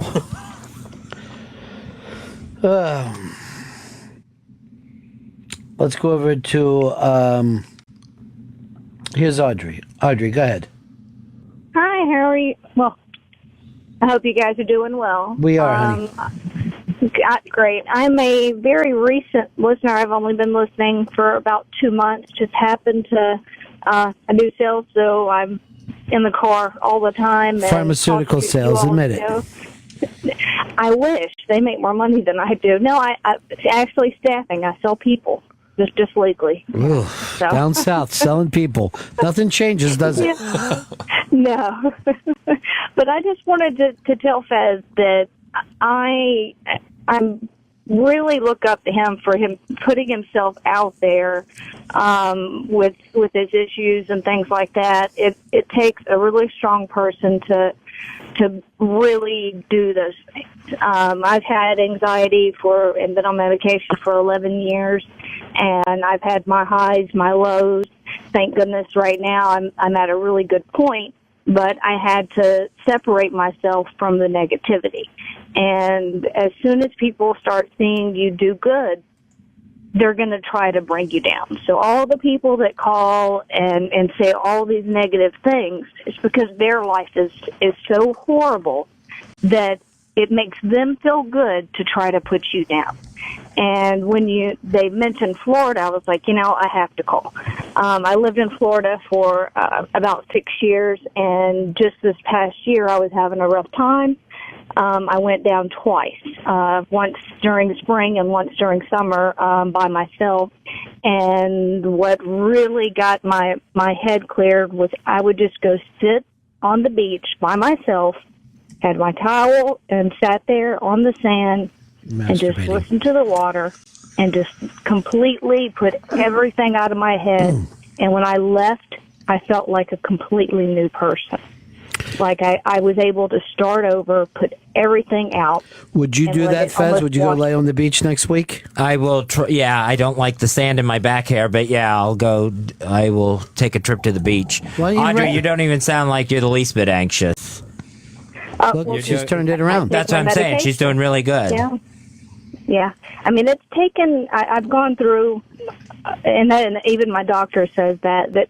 I mean, I've gone through a lot through childhood and even as a young adult, and now I'm 33, so not quite mid-30s, but it's taken a lot to get me to where I am now, but it really took me separating myself from those negative people.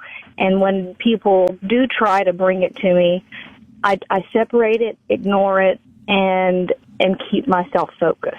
Thanks, Audrey. Because, I'd have to have Twitter shut down to get away from it, but thank you. You don't have to look at it, Fez. Yes.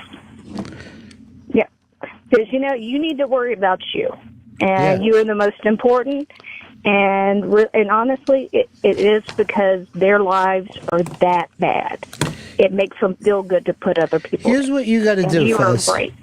You've got to dive in and swim around Lake Fez. You are the only person to know you don't focus on yourself at all. It's never about you. It's always about the other person. You give, you give, you give. But maybe the tank is empty right now, You got to fill that thing up. Right. Maybe you ought to go to the appreciation station, put that fucking guzzle down your gullet. Suck. Yeah. And start sucking it. Suck till you empty. Fill yourself. That'd be great. Here's Frank. Frank, you're on the Run and Fez show. Hey, Yeah, the new show is going to be called Jim, Oprah, and Benetton in the morning, and the tag phrase is going to be job on the radio, Fezzes without us. See, he's making that up. There's not going to be a job show or a jobs fair. He sounded like Yoda. Yeah, some people do. Some people sound like Yoda. There's nothing you can do about it. Peter, in Mississippi, you're on the Ron and Fez show. But is? Yeah. Hey, Fez, just to go back to some of your little bit of your own advice there, buddy, just fuck all those Twitter responders. Fuck all you Twitter responders. Fuck all you Twitter responders. Fuck all you Twitter responders. There you go, buddy. It's all right there for you, Fez. Chris, you're on the Ron and Fez show. Yeah, I just wanted to let Fizzy know that, I mean, I enjoy your show and everything, but I would much rather listen to Fizzy on the radio than with you than Opie on the radio with you. Of course, that does mean that I prefer silence over Opie.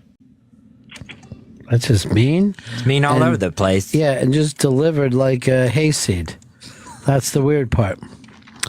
Here's Joe in Utah. You're on the Ron and Fez show. Hey, Ron, you just told Fez to focus on the show and not on Twitter, and he said, no, I'm just going to say something stupid. Yeah. So he doesn't want to work. Yeah, I don't understand that either, Fez. Well, obviously neither do you, because you wait on hold for a radio show during the day. Why is that bad that people listen to my show and hold on to talk to me? Why are we attacking them for that? He's attacking me. I'm trying to tell you, this is how I make my living too. You know what I mean? I don't want it to seem like it's a bad thing to listen to a radio show or call it. Mark, you're on the Ron and Fez show. Hey, Ronnie, how you doing? Good. Okay, I suffer from anxiety, and my doctor wants to put me on Seroquel, and I wanted to ask Fez if he's ever been on Seroquel, and if it did anything for him. No, I've been on a bunch of shit. It's never helped. It's just actually made some situations worse. Okay, I didn't know if you'd ever been on Seroquel No, I had or not. But... never tried that one. All right, I was just curious. Okay, thanks, Fez. Is that one you think he could use? I have such a bad physical. The Advice Show. I have such a bad physical reaction to those that I don't know. I don't think so. Footer, you're on the Ron and Fez show. Hey, what's up, boys? Maybe this will help out Fezzy a little bit. I wanted to just make sure that he knows some of my best Ron and Fez moments are because of my guy Fez. I mean, wait, it's because of soundboard Fez, not the regular. But look, he's still his voice, right? He should feel good. Fez? Yeah, great. Thank you. Thank you for the nice Thanksgiving wishes. You have a great holiday, too. You too, buddy. Not too much turkey, though, okay? Yeah, don't worry about me, okay? Just, you don't have to be fucking concerned about me, all right? Why are you yelling? Fezzy, stop it. You stop it. You're going to blow a stent. I just said. You're hoping I blow a stent. That's what your goal is when you call in and start your shit call. You're hoping that happens to me. Don't let yourself get upset, What am I, Fez. like Jesus? It's me who's getting upset, Ron. Thanks. Asshole. David, you're on the Ron and Fez show. Yes, gentlemen, good afternoon. I'm glad to be calling through. This is one of my favorite programs when I'm on the road. This is what I listen to. And the Ron and Fez, your chemistry is fantastic. Thank you.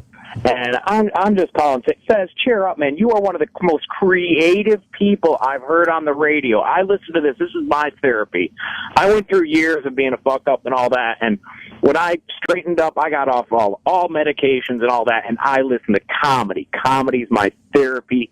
And Fez, you're one of my therapists. Even as messed up as you sound right now on the radio, I love listening to you, brother. You guys make my day. I'm on 95, cruising along here. And I had to pull over and call and say, man, you guys are great. Fez, you're part of the show, man. I wouldn't listen to it I would listen to it with just Ron, but still, man, the Ron and Fez show makes my ride pleasurable, and I just want to wish you both a happy, healthy holiday. And Fez, cheer up, man. You're one of the most creative guys on the radio. Some of the shit you come up with is comic genius. It's genius, man. Keep it up. You're good at this. And stop listening to the Twitter haters, because people take more energy to hate than they do. People like you, they don't say anything. People hate you. It may be the worst invention that's ever been put on humanity. Fez, you don't sound very thankful this Thanksgiving. Just stop listening. I'm not feeling it today. Today's the day. This is the time to be thankful. We've got a big Thanksgiving week coming up. You got to start getting into this, you know? That's where you need to be. Charles, you're on the Run and Fez show. Hey, Fez, we love you. Are you there? Thank you. Thank you for being one of the few cool people today. Well, hey, have you tried the Lamictal or Lamotrigine? These are two, I think they're like anti-seizure medicines that they found that people with a lot of anxiety. I appreciate it, but I just kind of went through that. I've tried these things. Yes, I was on the Lamictal. I missed these kind of calls on Opie Radio today, you know? Well, good luck, Fez, with whatever.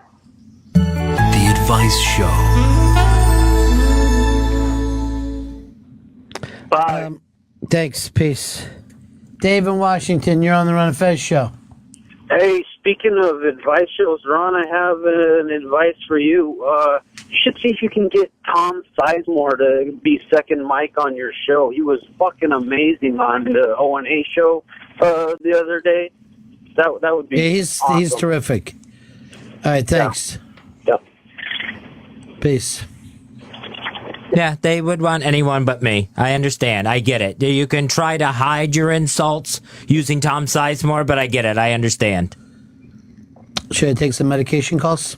No, medication calls. It's medication calls. I'm on enough medication. I understand people wanting to push more on me, but I can't handle what I'm on now. Ray J, you're on the Ron and Fez show. Hey, what's up, Ron? Sound like $1,000,000. Thanks. Hey, Fez, I was wondering, have you ever thought about trying cyanide, maybe? Yeah, see, this is another, death wish on Thanksgiving. Just wishing me dead. It's just a suggestion, man. Come on. I don't even think this asshole's joking. I know he's not joking. 866 Ron Zero Fez. 866 Ron Zero Fez. Here's Frogman.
We are back with your favorite show about satellite radio that doesn't involve jizz.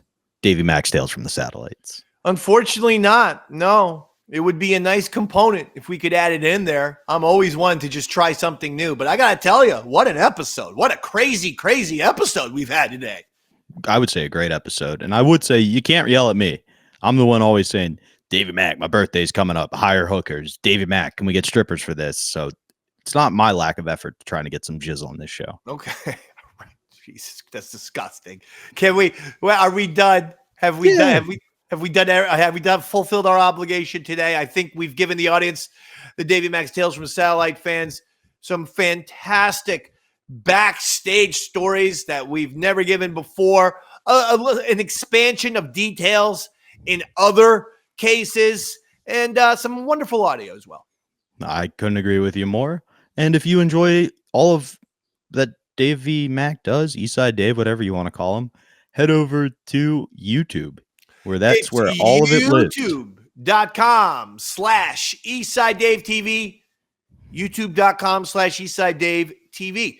Davey Mack Sports Program. Every single episode is up there. That's the award-winning show that continues to call it right before everyone else. That continues to bring something fun and new and fresh to the very sports talk genre. That's something that we bring something. We're original and new. You see some pale imitations, Pat McAfee and other people who try because, they get backed by ESPN or whomever.